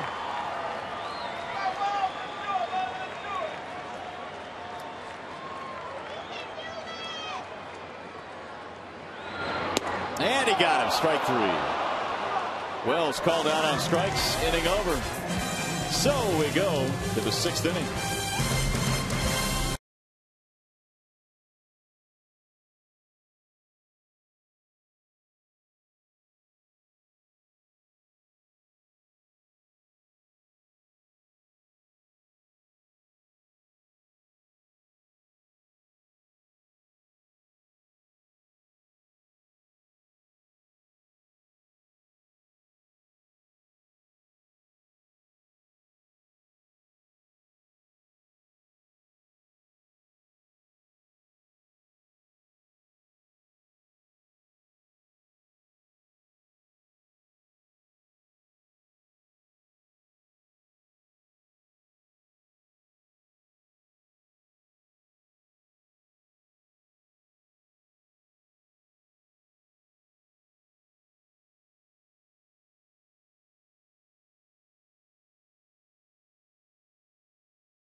Took an early lead on the Justin Smoke home run to make it 1-0, but the Tigers would come back. Victor Martinez in the 4th, the opposite way, 2-run variety. He homers off Eric Bedard, the starter, here tonight. Then in the 5th inning, they got back on the board again. It was Baguero with a triple over the head of Casper Wells, and then a single by Jimenez to bring him home, and that's where we stand. The score knotted at 2. We go to the 6th inning on a cloudy, cool night here at the ballpark. The temperature still in the 60s, 62 degrees. It's a 2-2 game. People were wearing out the air conditioner a couple of days ago. Now they got to turn the heater back on. Yeah, they got the windows open for a nice little cool breeze at night. Here is Smoke. He will lead things off. Smoke with a homer and a line out.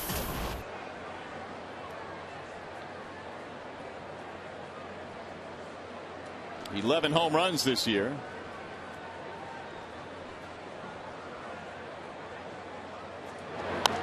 And he pops this one up. Good pitch. Danny Worth at third base waiting. One away. Back to the studio we go. Time for a game break with Mickey York.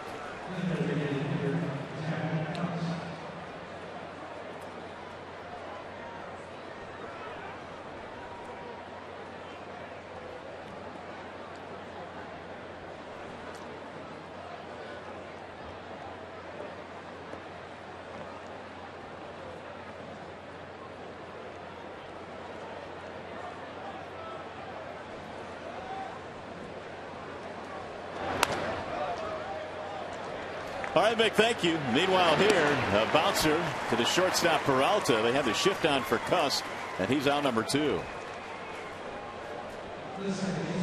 So Brad Penny with a couple of quick outs here in the 6th inning, and that'll bring up Adam Kennedy. Things getting a little bit feisty at Yankee Stadium with the Yankees leading Cleveland. Kennedy is 0 for 2, couple of fly balls. Kennedy might have to take a pitch here, because Penny hadn't thrown that many in this inning, just to give Bedard a little bit of a breather. And he does, and Penny delivers a strike. Good teammate.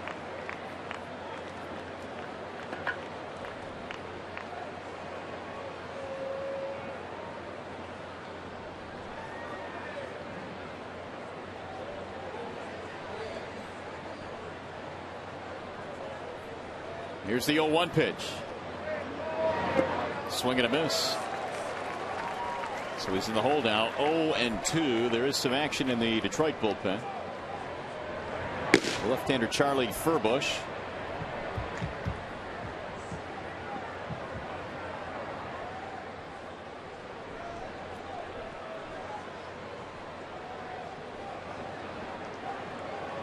Here comes the 0-2. Little looper into left center field, base hit. BOESCH cuts it off. Kennedy trying for 2, and the throw is off target. Kennedy hustles into a double.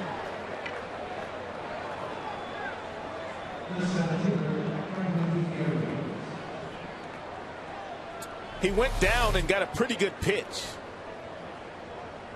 and hit the ball in the left center field, and was thinking 2 out of the batter's box and was able to get there.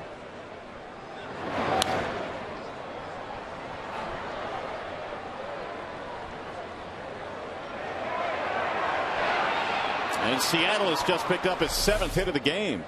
Go-ahead runner in scoring position for Franklin Gutierrez as Kennedy picks up his 1400th hit.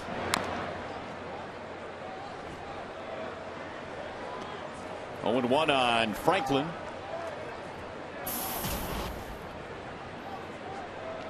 Gutierrez spent 4 years in Cleveland with the Indians.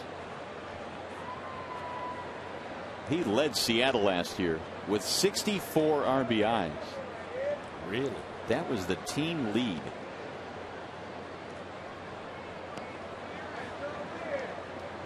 The 0-1.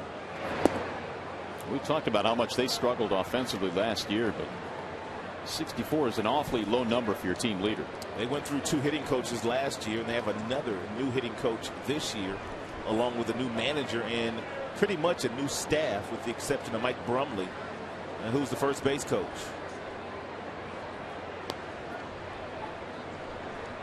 And the 1-1.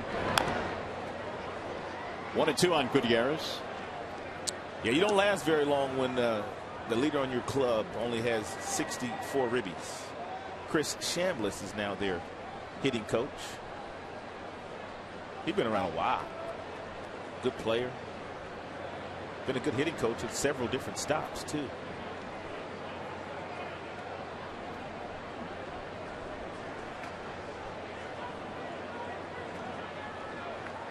Chambliss played 17 years in the major leagues, mostly known for his time with the New York Yankees.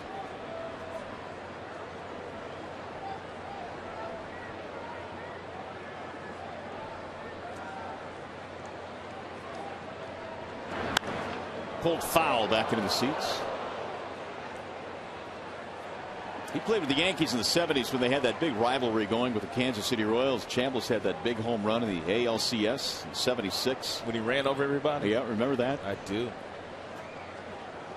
One of the lasting highlights.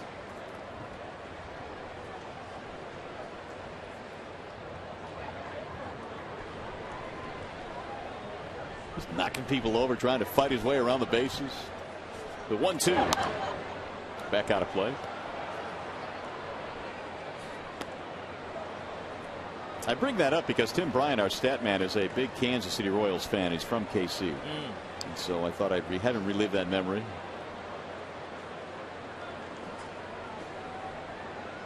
Also the Rookie of the Year in 1971 with the Cleveland Indians.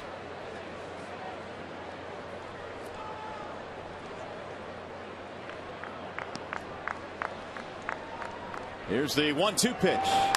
Bouncing ball left side. Peralta in the hole. And he throws it out. Nothing comes of the 2-out double. Bottom of the 6th coming up.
Now it's time for the Coors Light Freeze Cam. We're going to take you back to the first out of the game. Johnny Peralta backhands one.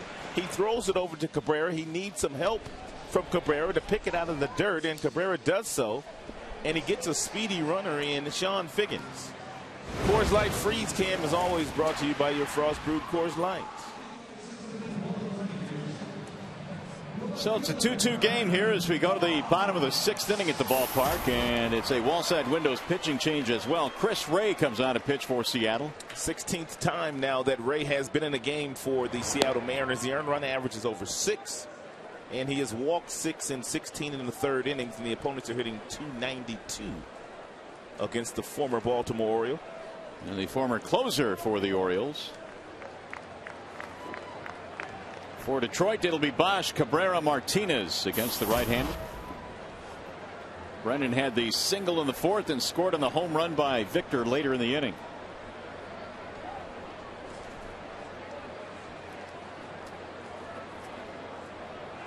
Jim's going to have a tough decision to make when Maglio does come back. Who bats 3rd in this lineup? Here's ball 1. Yeah, especially because BOESCH has really started to take off now. You know what I'd do at Maglio when he comes back? What would you do? I'd bat him 2nd. Really? I would. I'd bat him 2nd. Interesting concept. There's a bouncer to second base. And BOESCH is out. And I'll tell you why in just a moment. Hey, Tigers fans, it's easier than ever to find the seats you want or to sell the tickets to the game you can't make. On StubHub, the official fan-to-fan ticket marketplace of the Detroit Tigers. Go to StubHub.com and choose your seats today. Okay, why? Well, let's take a look at his numbers now. I believe he homered tonight. Maglio did. Yes, he did. He homered in tonight's game. So that's why you're putting him 2nd? No. Well, Jim does like some sock in that number 2 slot. True. But he'll take a pitch. He's not afraid to hit with 2 strikes. He hits the ball to right field with regularity. Right back to the mound, Ray with a nice play. Which means if Jackson happens to get on, he can hit behind Jackson and hit Jackson over to 3rd base. And I just think that'd be a good spot for him. Well, the other decision to make is what do you do to make room for Maglio on the roster? And that's something that he'll have to think about. Well, they're going to have to make some kind of room. I don't know what he's going to do, but unfortunately, they'll have to do something. They'll have to make some kind of move. Someone that certainly is probably deserving of staying here, but we'll get to that bridge when we cross it.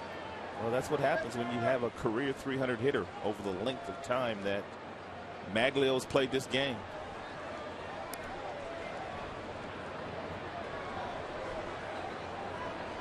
Here's Martinez.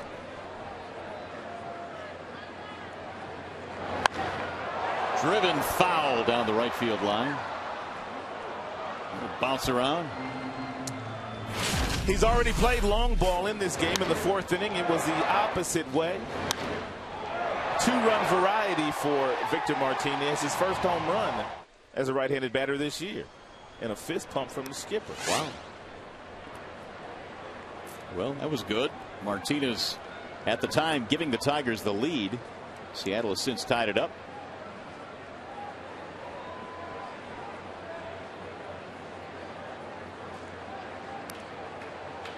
And again, regarding Maglio, he is scheduled to rejoin the team on Monday for that makeup game against Tampa. There's a ball outside. 1 ball, 1 strike.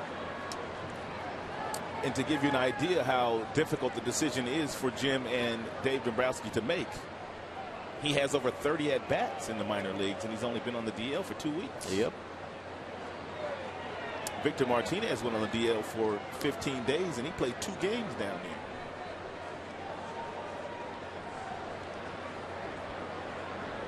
The 1-1. Good problem to have, I suppose, because they have gotten really good production out of the other guys that have filled in. It will all sort itself out in the end. It always does.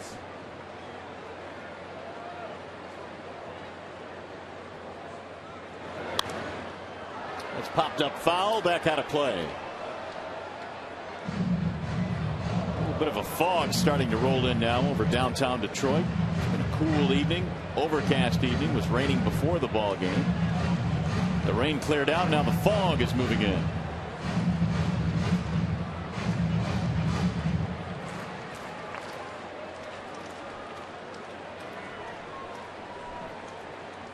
Good crowd here tonight. More than 30,000. 30,511 is your attendance this evening.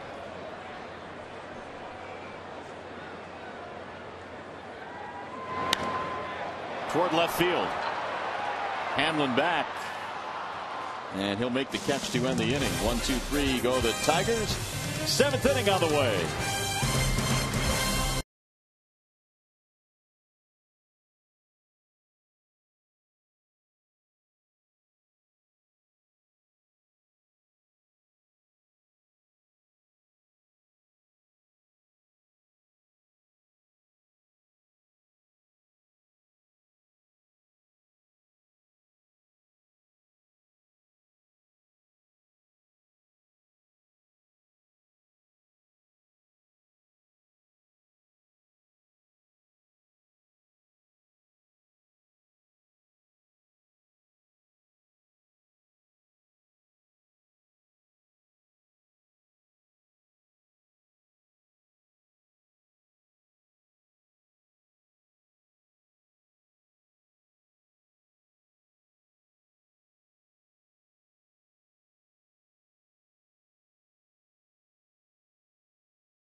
We go to the top of the 7th in game 2 in this 4-game series. Brad Penny answers the call as he pitches into the 7th inning with numbers that look like this.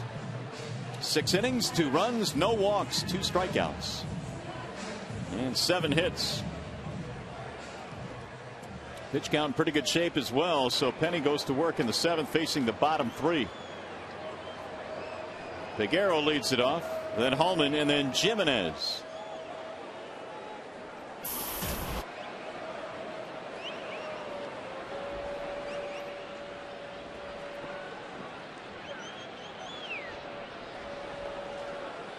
Three-base hit and a run scored for Figueroa back in the 5th inning. In fact, he is the tying run in this game.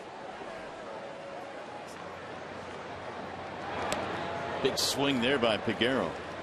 He tried to unload on that one.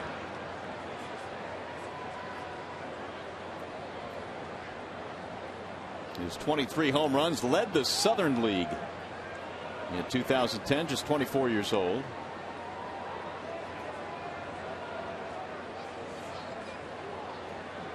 And the 0-1 pitch. Low. 1 ball, 1 strike.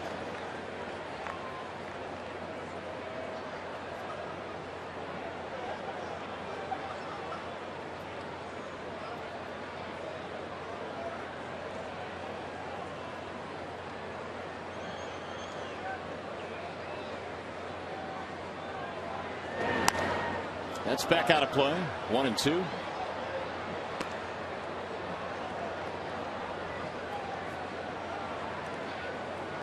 Got some action in the Tigers pen. The right-hander is Al Albuquerque. The lefty is Charlie Furbush.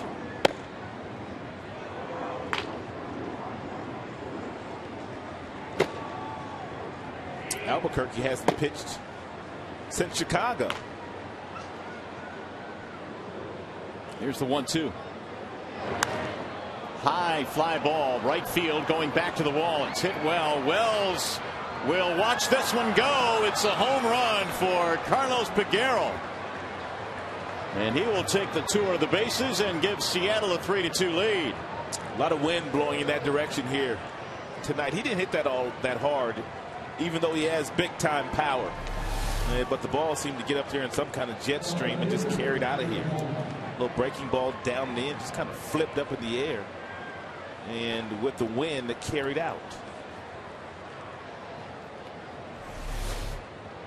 8th hit of the game for Seattle. Peguero with a triple and a homer now, and it's 3-2 in favor of the M's. There's a bouncer to second base. Rayburn ranging left. Holman is out. You can see the flags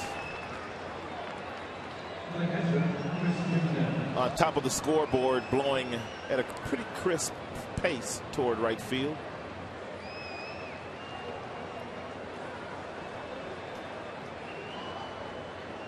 They are blowing pretty good, so that wind certainly may have aided that ball hit by Peguero. Yeah, I didn't think that was going to hit out when it left his bat. It has given Seattle the lead. Their second lead of the game. Strike one on Jimenez. Jimenez singled in a run back in the 5th. 1 for 2.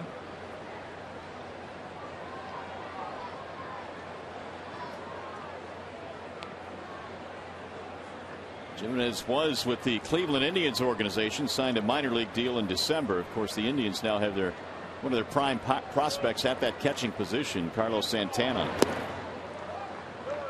They got a couple pretty good catchers. That kid Lou Marston's a pretty good receiving catcher too.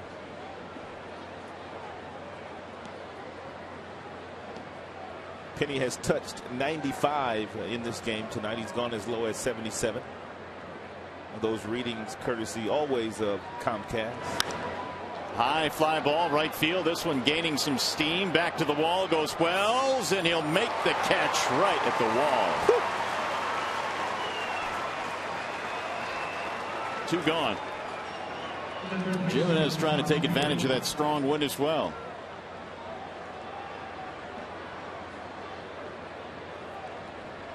Peguero's home run has broken the tie. Here's Sean Figgins.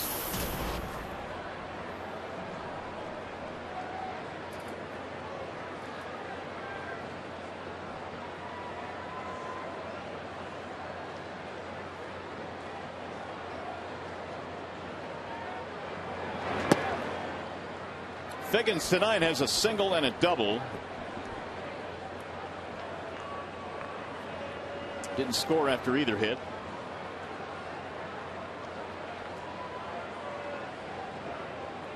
Here's the 1-0. 2 balls, no strikes on Sean Figgins. Tigers in the bottom of the 7th will have Peralta, Rayburn, and Avila.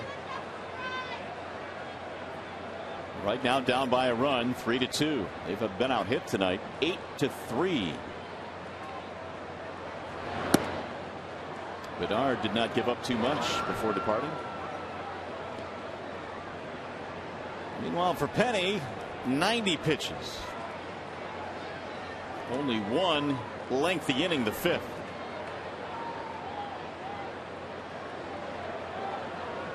The 3-0 pitch.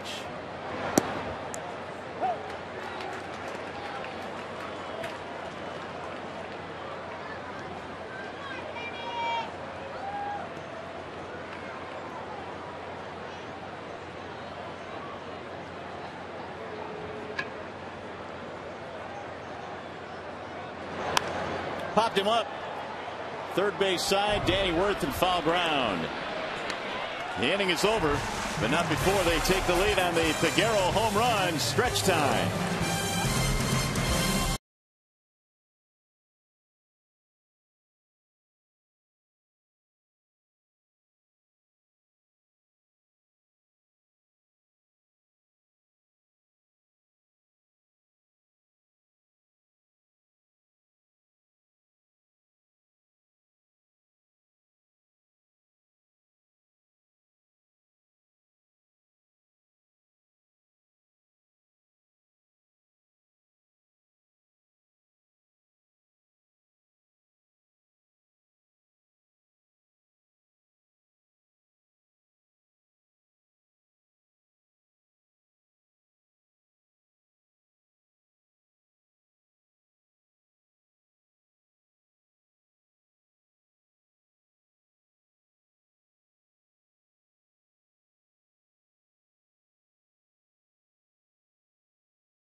At bat 11 for your iPhone, iPad, Android, or BlackBerry. Get live audio, pitch-by-pitch, tracking video, highlights, and more. Text at bat to 31826 or visit Tigers.com. Well, the Tigers now find themselves down by a run. 3-2 is our score as we go to the bottom of the 7th inning. Chris Ray back out there had a 1-2-3 6th. Eric Bedard gave them 5 tonight, allowing just 3 hits to the Tigers. Peralta leads it off, and Rayburn, and then Avila. Outside, 1 ball, 1 strike.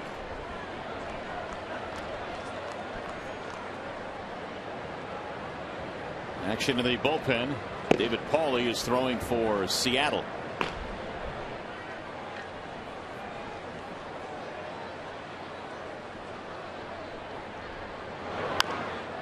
It's bounced foul. 1-2 on Peralta. Johnny tonight a walk, a strikeout. Tigers got 2 runs against Bedard in the 4th on the 2-run shot by Victor Martinez. That has been their only offense tonight.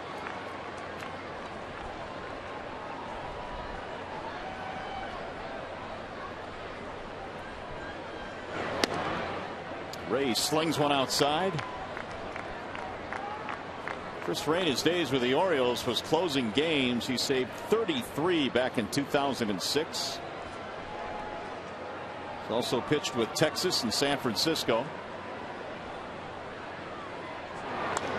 That's fouled back out of play. So not only did he get, I would assume, an American League Championship ring with Texas, but a World Series ring with San Francisco last year. Wow. How about that? 2 in 1 year. Same happened, I think, to Molina. Yep. Benji Molina. You're right. You're right. He played for both teams last year. That'll get fouled down the left field line. Probably got a nice little playoff share from both clubs, too. Absolutely.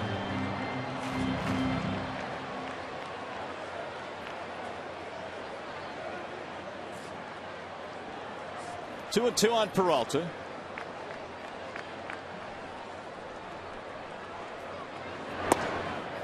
Low and inside at 95 miles an hour. 3-2.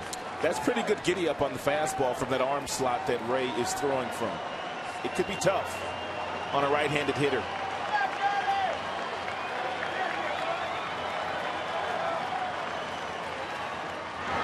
Swing and a miss. Johnny is out of there. 4 in a row retired by Ray since coming out. After a 95-mile-per-hour fastball, he comes back with a pretty good slider located down and away from Peralta.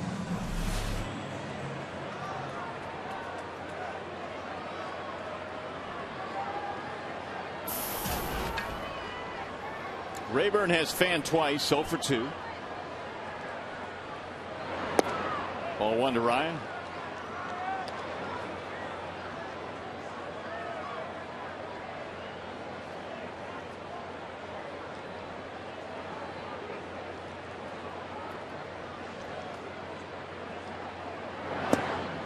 Ball 2 to Ryan.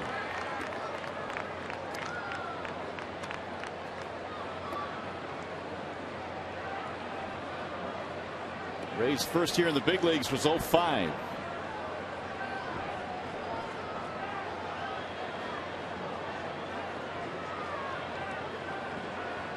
And the 2-0. Fouled straight back. 2 balls, 1 strike.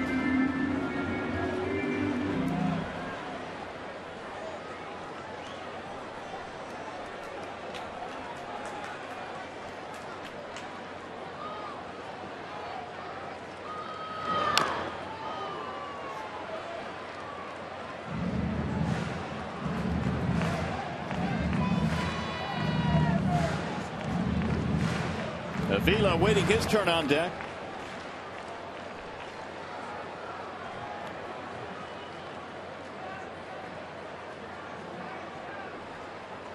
The last Tigers hit in this game was the home run by Martinez back in the 4th. And he got him with a breaking ball. Rayburn is called out on strikes, and he is fanned for the 3rd time tonight.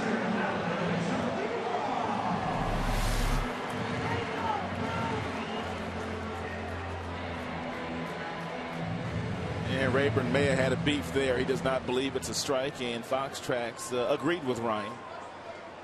Pretty close, though. Yeah, Ryan just going through it right now. It's just one of those things. He's got to continue to fight. Continue to fight his way out of it. He'll come out of it. There's no doubt about that. He's done it in the past. 5 in a row retired by Ray. Here comes Avila.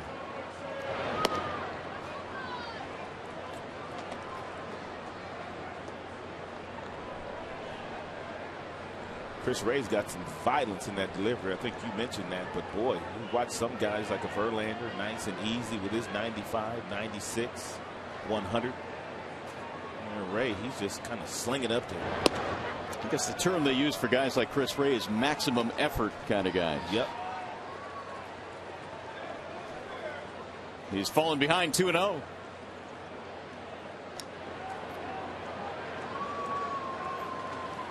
Avila tonight, a ground ball and a fly ball, 0 for 2.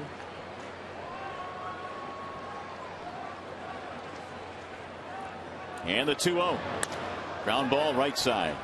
Routine play for Kennedy, and the Tigers will go 1-2-3. You're watching Tigers baseball on Fox Sports Detroit, presented by Bell Tire.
Go to the 8th inning. Victor Martinez, a 2-run shot for Detroit, his 6th of the year.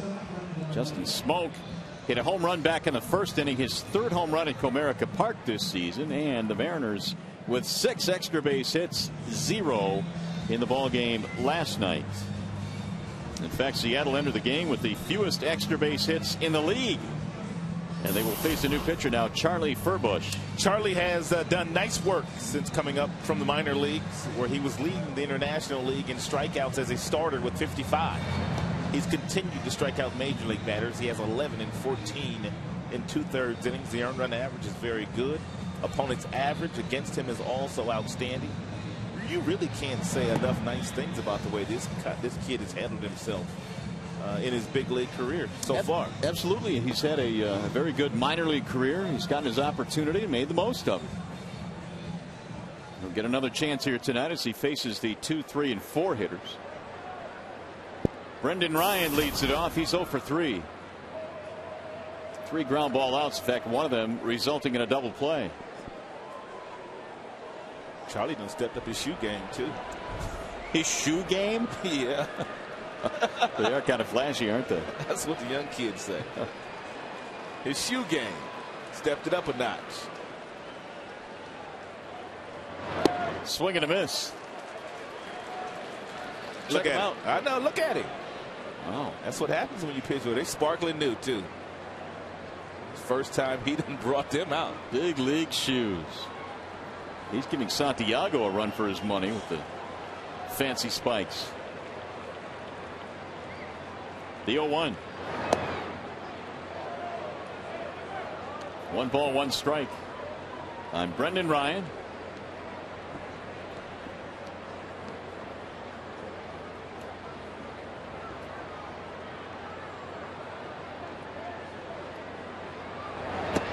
Way inside, 2-1.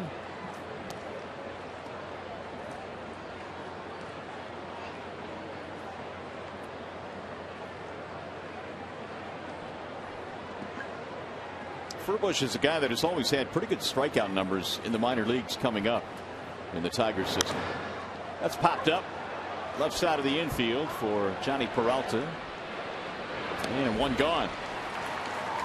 So Brendan Ryan is 0 for 4.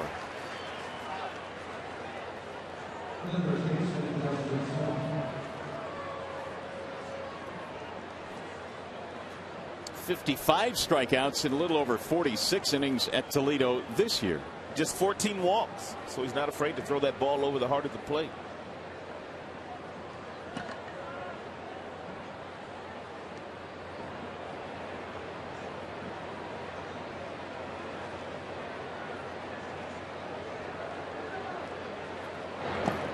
First pitch down low to Justin Smoke. Solo shot back in the 1st inning off Brad Penny. Brad goes 7 tonight. Gave up a couple of home runs. The home run by Peguero is the difference right now. That came back in the 7th. That's popped up as well. Straight up. Cabrera says, "Everybody get out of the way," and he makes the play. 2 gone. By the way, this copyrighted telecast is presented by the authority of the Detroit Tigers and may not be reproduced or retransmitted in any form, and the accounts and descriptions of this game may not be disseminated without the express written consent of the Detroit Tigers. Albuquerque still warming up in the Detroit bullpen.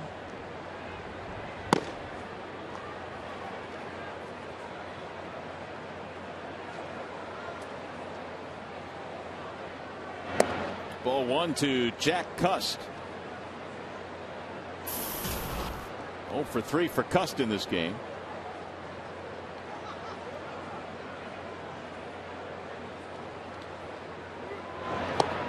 Big swing, 1-1. Only 3 Tigers hits tonight against this Seattle pitching staff. The home run by Martinez provided their only runs. Quiet night for the Tiger bats so far tonight. It's a good pitching staff. They come in ranked 2nd in the American League in pitching. There's that shift they play for Cust. Yeah, and that's why we say, I mean, with the pitching they've had, they can hang around that race. And if they are at the deadline, maybe they go out and get a bat. Carl Willis, the pitching coach. He and Eric Wedge have been together for a long, long time. They were together in Cleveland Wedge's entire tenure there as a manager. 2-2 on Cust. It's a good fastball there.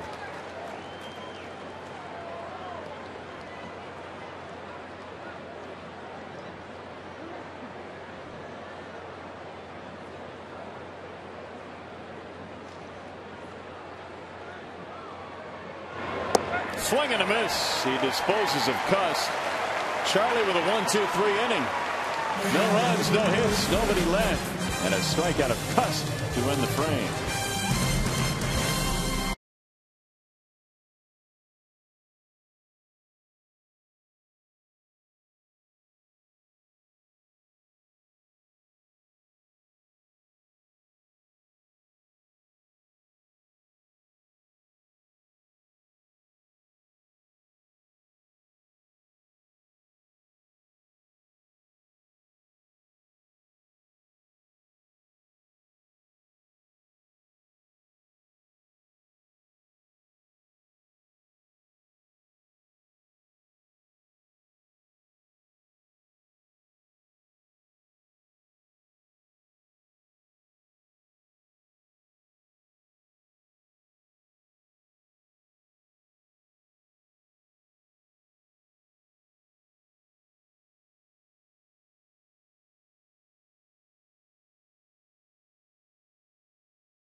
America Bank, strength and stability since 1849. Wallside windows for a free in-home estimate. Call 1-800-521-7800. And by your Metro Detroit Chevy dealers, visit ChevyDetroit.com. See why Chevy drives the Motor City.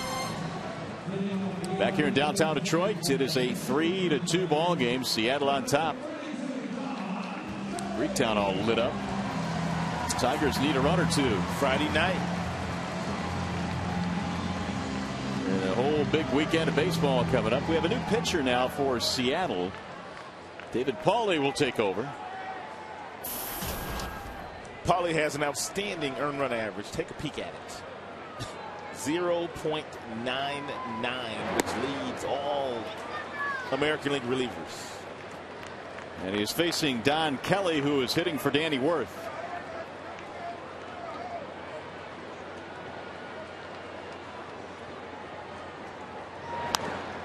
Fouled back out of play. 1 ball, 1 strike. You're going pretty good when your setup man has an ERA of under 1. That's one of the reasons why Brandon League has been able to maximize his save opportunities, because Pauly has been getting that ball to him with a lead. Fouled back out of play. Maybe. Yeah, back out of the dugout roof. Jimenez is coming hard. Sliding right into that railing. Ran out of room, though.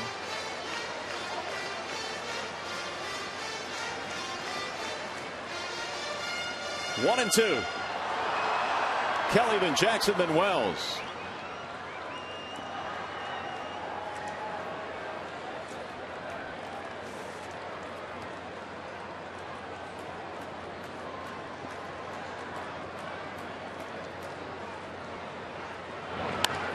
Right back off the glove. Going to be a tough play. Kelly gets a break. Infield hit. Tying run is on.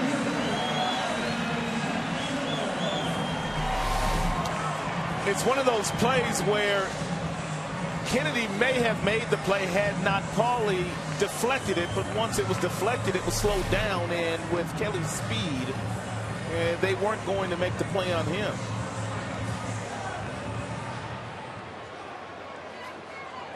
Only the fourth Tigers hit of the night, and their first since the Martinez home run in the fourth inning. Here's Jackson.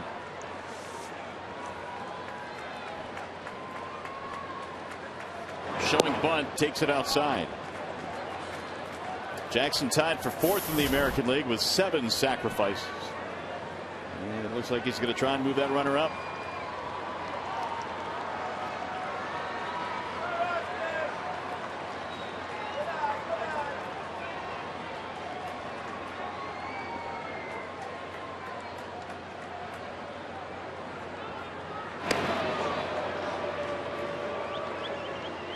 Eric Wedge unsure whether Jackson would be bunting this 1-0 pitch, and therefore he had Pauly throw aggressively over to first base to see whether Jackson would tip his hand or not. Eric Wedge knows Jim Leland. He's managed against him quite often. Bunted back to the mound. They have one play. That sacrifice is the 27th of the year for the Tigers, tops in the American League. Jackson executes it again.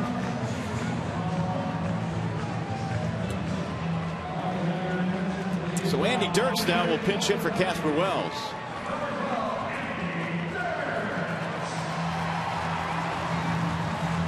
Tigers trying to get the tying run in here. We're at the bottom of the 8th inning, 3-2 Seattle.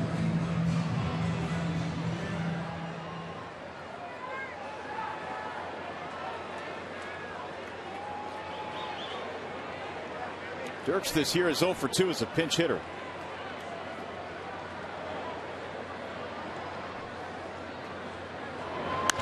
Ground ball right side. Handcuffing Smoke, but he'll toss to the pitcher covering.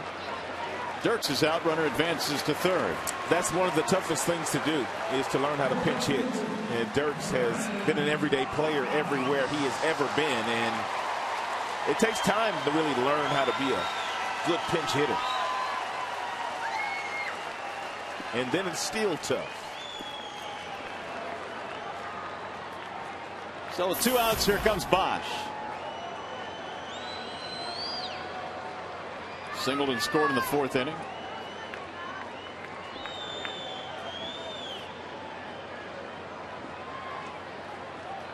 BOESCH has been wearing out Seattle Mariners pitching this year, almost hitting .500 against them. .481 to be exact.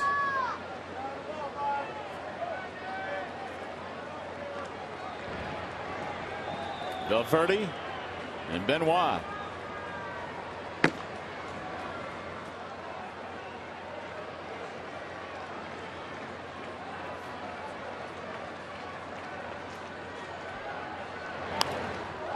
Now it's 0-2 on BOESCH.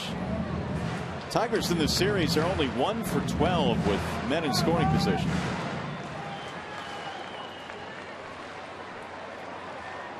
David Pauly trying to pitch out of this situation here in the 8th. The tying run at third. Don Kelly with 2 outs.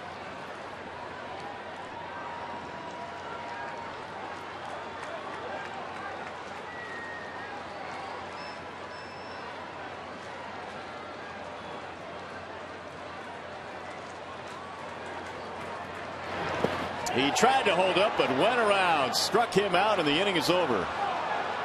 Tigers get the tying run to third, but no farther. We'll go to the 9th, 3-2.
The first couple of hitters to pop up on some very good pitches. One of them was Ryan. The next one was Smoke.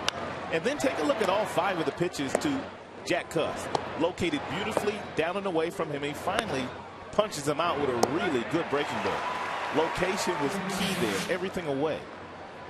And Charlie is out there to start the 9th inning. Adam Kennedy leads it off. 1-run game. Seattle in the lead. Tigers have some defensive changes. Kelly stays in the game. He'll play third base. Dirks stays in the game. He plays left. BOESCH will slide to right.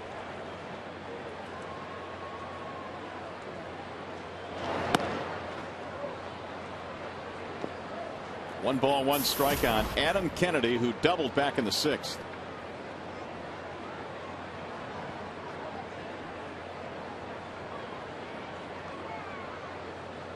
And the 1-1.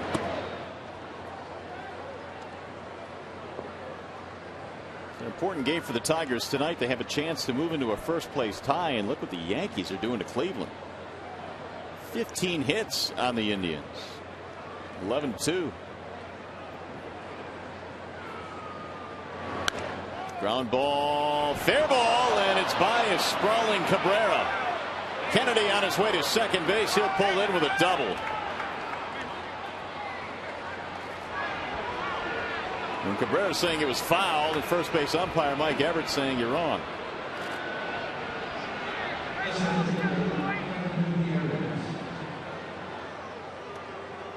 Look fair from here. Let's see.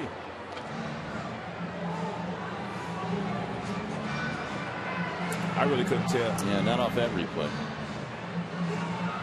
Looked like it went over the bag fair, and Cabrera was saying right away no. Yeah, right over the bag.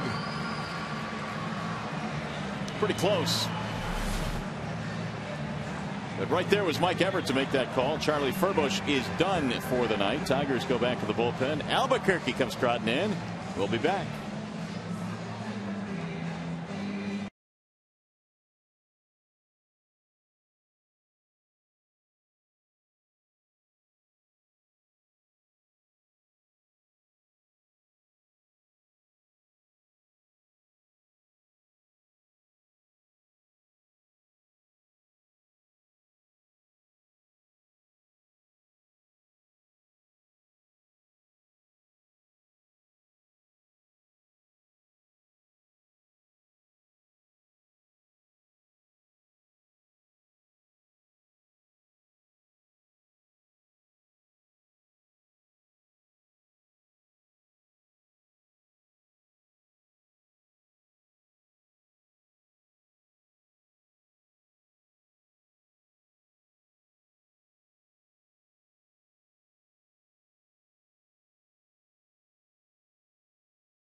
Two ball games. Seattle in the lead. Albuquerque comes on now with a leadoff double from Adam Kennedy. Franklin Gutierrez stands in, showing bunt, and he pops the bunt up, and it's caught by Albuquerque.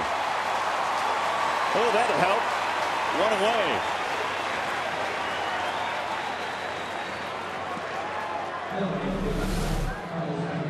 Eric Wentz trying to get another runner over in the scoring position, and a breaking ball that kind of fooled Gutierrez, and he was backing up on his heels, and he bunted it straight in the air.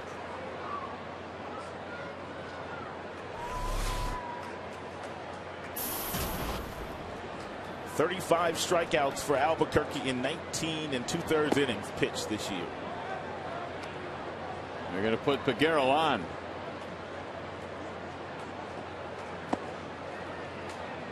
It's a good move. Peguero's had a good day. He's tripled. He's homered. You get the double play in order. And you've got Albuquerque going up against a couple of right-handed batters unless Eric Wedge counters with a pinch hitter. So the intentional walk puts Peguero on first and second, 1 out.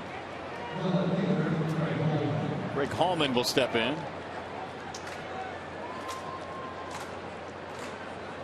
Hallman is 0 for 3.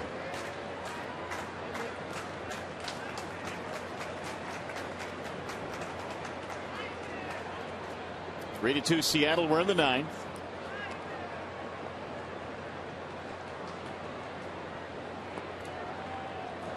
Albuquerque leads all American League relievers by averaging 16 strikeouts every 9 innings. He's been piling them up. And there's strike 1. He's got a couple of different sliders. That one he threw right there, that's his little get me over slider. He'll throw that early in counts. And then he's got that nasty one he has when he gets to 2 strikes, the one that just kind of disappears on the hitters.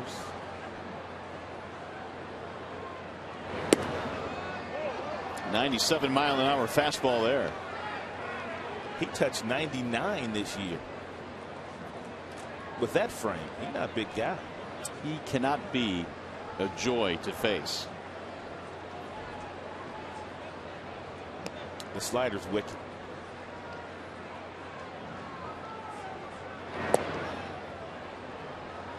Two and 1. Missed with a couple of fastballs.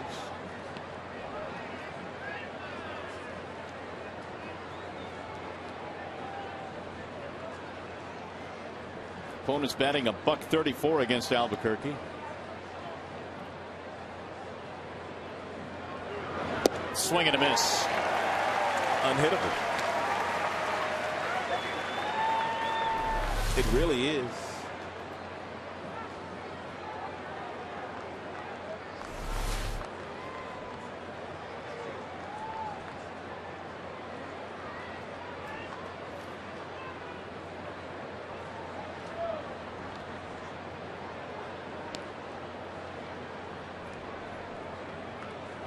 Swing and a miss, and down he goes.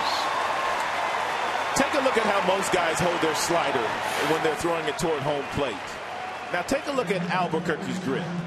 And we told you about the little get me over slider that he throws to get ahead. And this is just for strikes. And then he's got that nasty one that he throws. And look at the ball. It kind of stops halfway to home plate and then all of a sudden just darts away from the right-handed batters and the left-handed batters. It's an unhittable pitch, and it's been very effective for Albuquerque all season long. So with 2 outs, Jimenez hits a ground ball foul.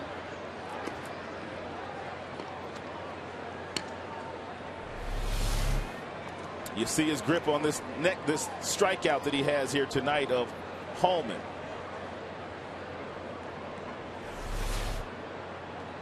Jeff Jones said he'd never seen anybody hold their slider the way that Albuquerque holds his slider.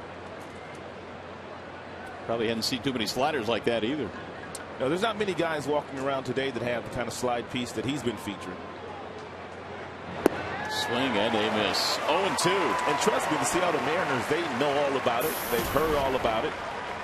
But until you see it 60 feet 6 inches away from you, you really don't have an idea of just how wicked that pitch is for Al.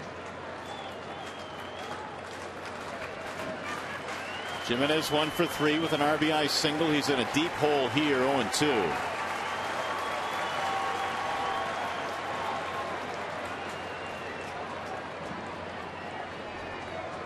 Meanwhile, for Seattle, Brandon League, who leads the American League in saves, is ready to go. He's got a good arm. Power fastball.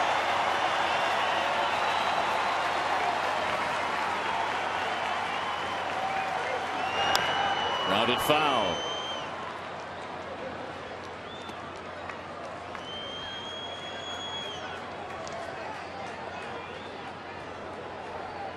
Jimenez singled in a run in the 5th inning. That tied the game at 2 before Seattle got one in the 7th and the home run by Peguero to go up 3-2. Albuquerque trying to put out the fire here in the 9th. And again the 0-2. Swing and a miss. The slider gets him. Oh. Deadly. We see you, Albuquerque. Seattle strands 2. He learned it from Valverde, too.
In favor of Seattle in this one. The Tigers will have their final swings here to try and at least tie it up or maybe win it. And at the bottom of the 9th inning, the Tigers are going to have to face the Seattle closer in this one. His name is Brandon Lee. He's blown 3 this year, but he has 17. He's also lost 4 games. But he's got a really good arm. Really good fastball. Meanwhile, the Tigers will be sending some heavy hitters to the plate. Cabrera, Martinez, Peralta.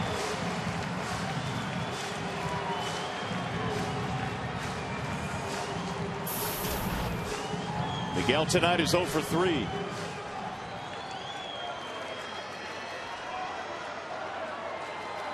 Brandon Lee gone to try and close it down for Seattle.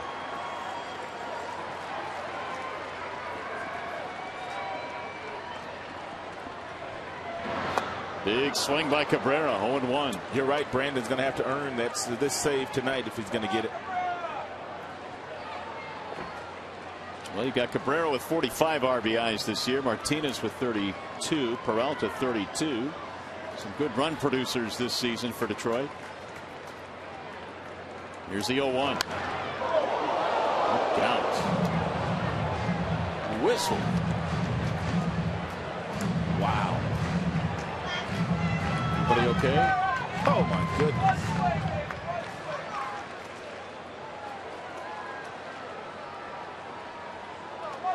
Oh, 2. That last fastball, 97 miles an hour from Brandon Lee.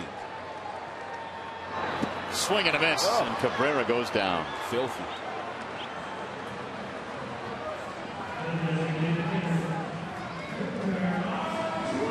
Let's take a look at how he was able to carve up Cabrera. First pitch appears to be a split-fingered fastball. Then he comes back with a 97-mile-per-hour heater, followed up by another nasty splitter.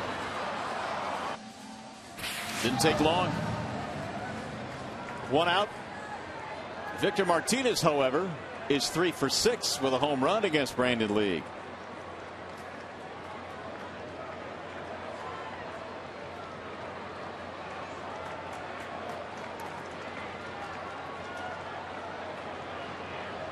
Bedard went 5 innings. Ray came on. He pitched a couple, then Paulie, and now Lee. Through it all, the Tigers have managed just 4 hits tonight. It was Martinez that provided their only runs, a 2-run homer in the 4th.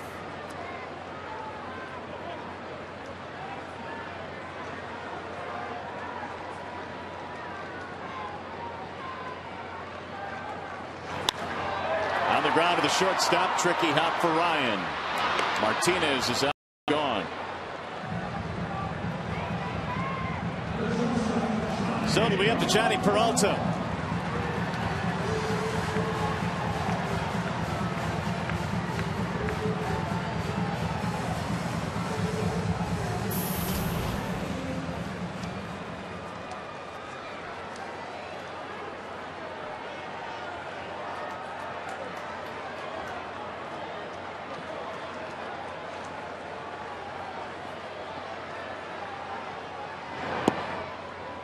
Ball one. Peralta's last home run was May 22nd at Pittsburgh during interleague play. So it'd be nice to get him back on the board in the home run column. Tigers down to their final out. Bouncing ball back up off the glove. Here comes the shortstop Ryan. Quick throw is not in time. Yanked him off the bag. Smoke saying that he tagged him. Here comes Wells. Don't know for sure, but he appeared to swipe and miss. But it was a nice sell job by Smoke. If he didn't touch it.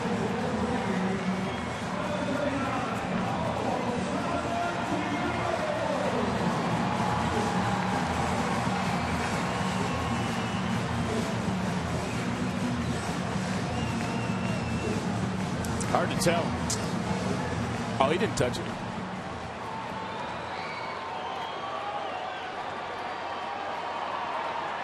Johnny's passed him. So here comes Santiago. He will pinch hit for Ryan Rayburn.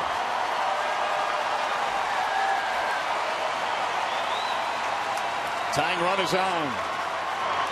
Swing and a miss. 0-1. Brendan Ryan almost made a great play there. His throw pulled the first baseman off the bag. He has faced the league only 3 times, 1 for 3 against him with a K.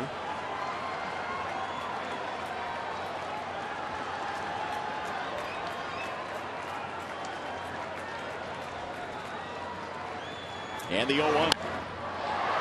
That'll get foul. 0-2. So the Tigers down to their final strike. Cabrera struck out. Martinez grounded out. And Peralta aboard to keep the inning going.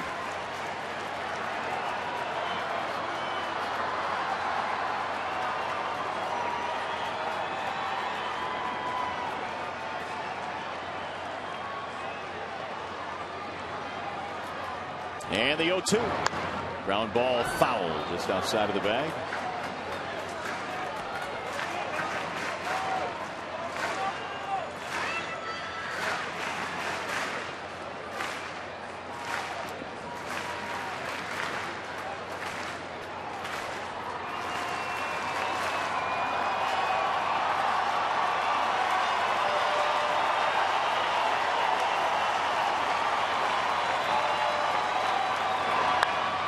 Fly ball, right field, down the line. That ball is hooking, and it is a foul ball. Oh, that would have tied it up. But it went foul.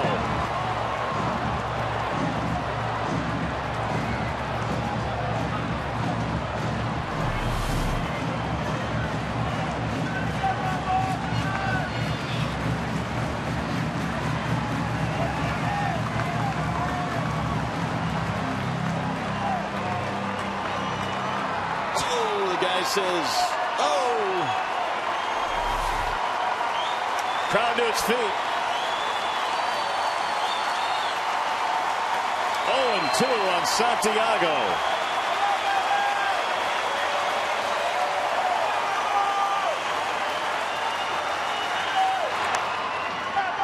To the right side of the infield, Kennedy, and that is that. So the Tigers get a runner in the 9th inning, but fail to score him, and Seattle evens up the series with a victory here tonight. The home run by Peguero, the difference. 3-2 the final. Back with more from Comerica Park.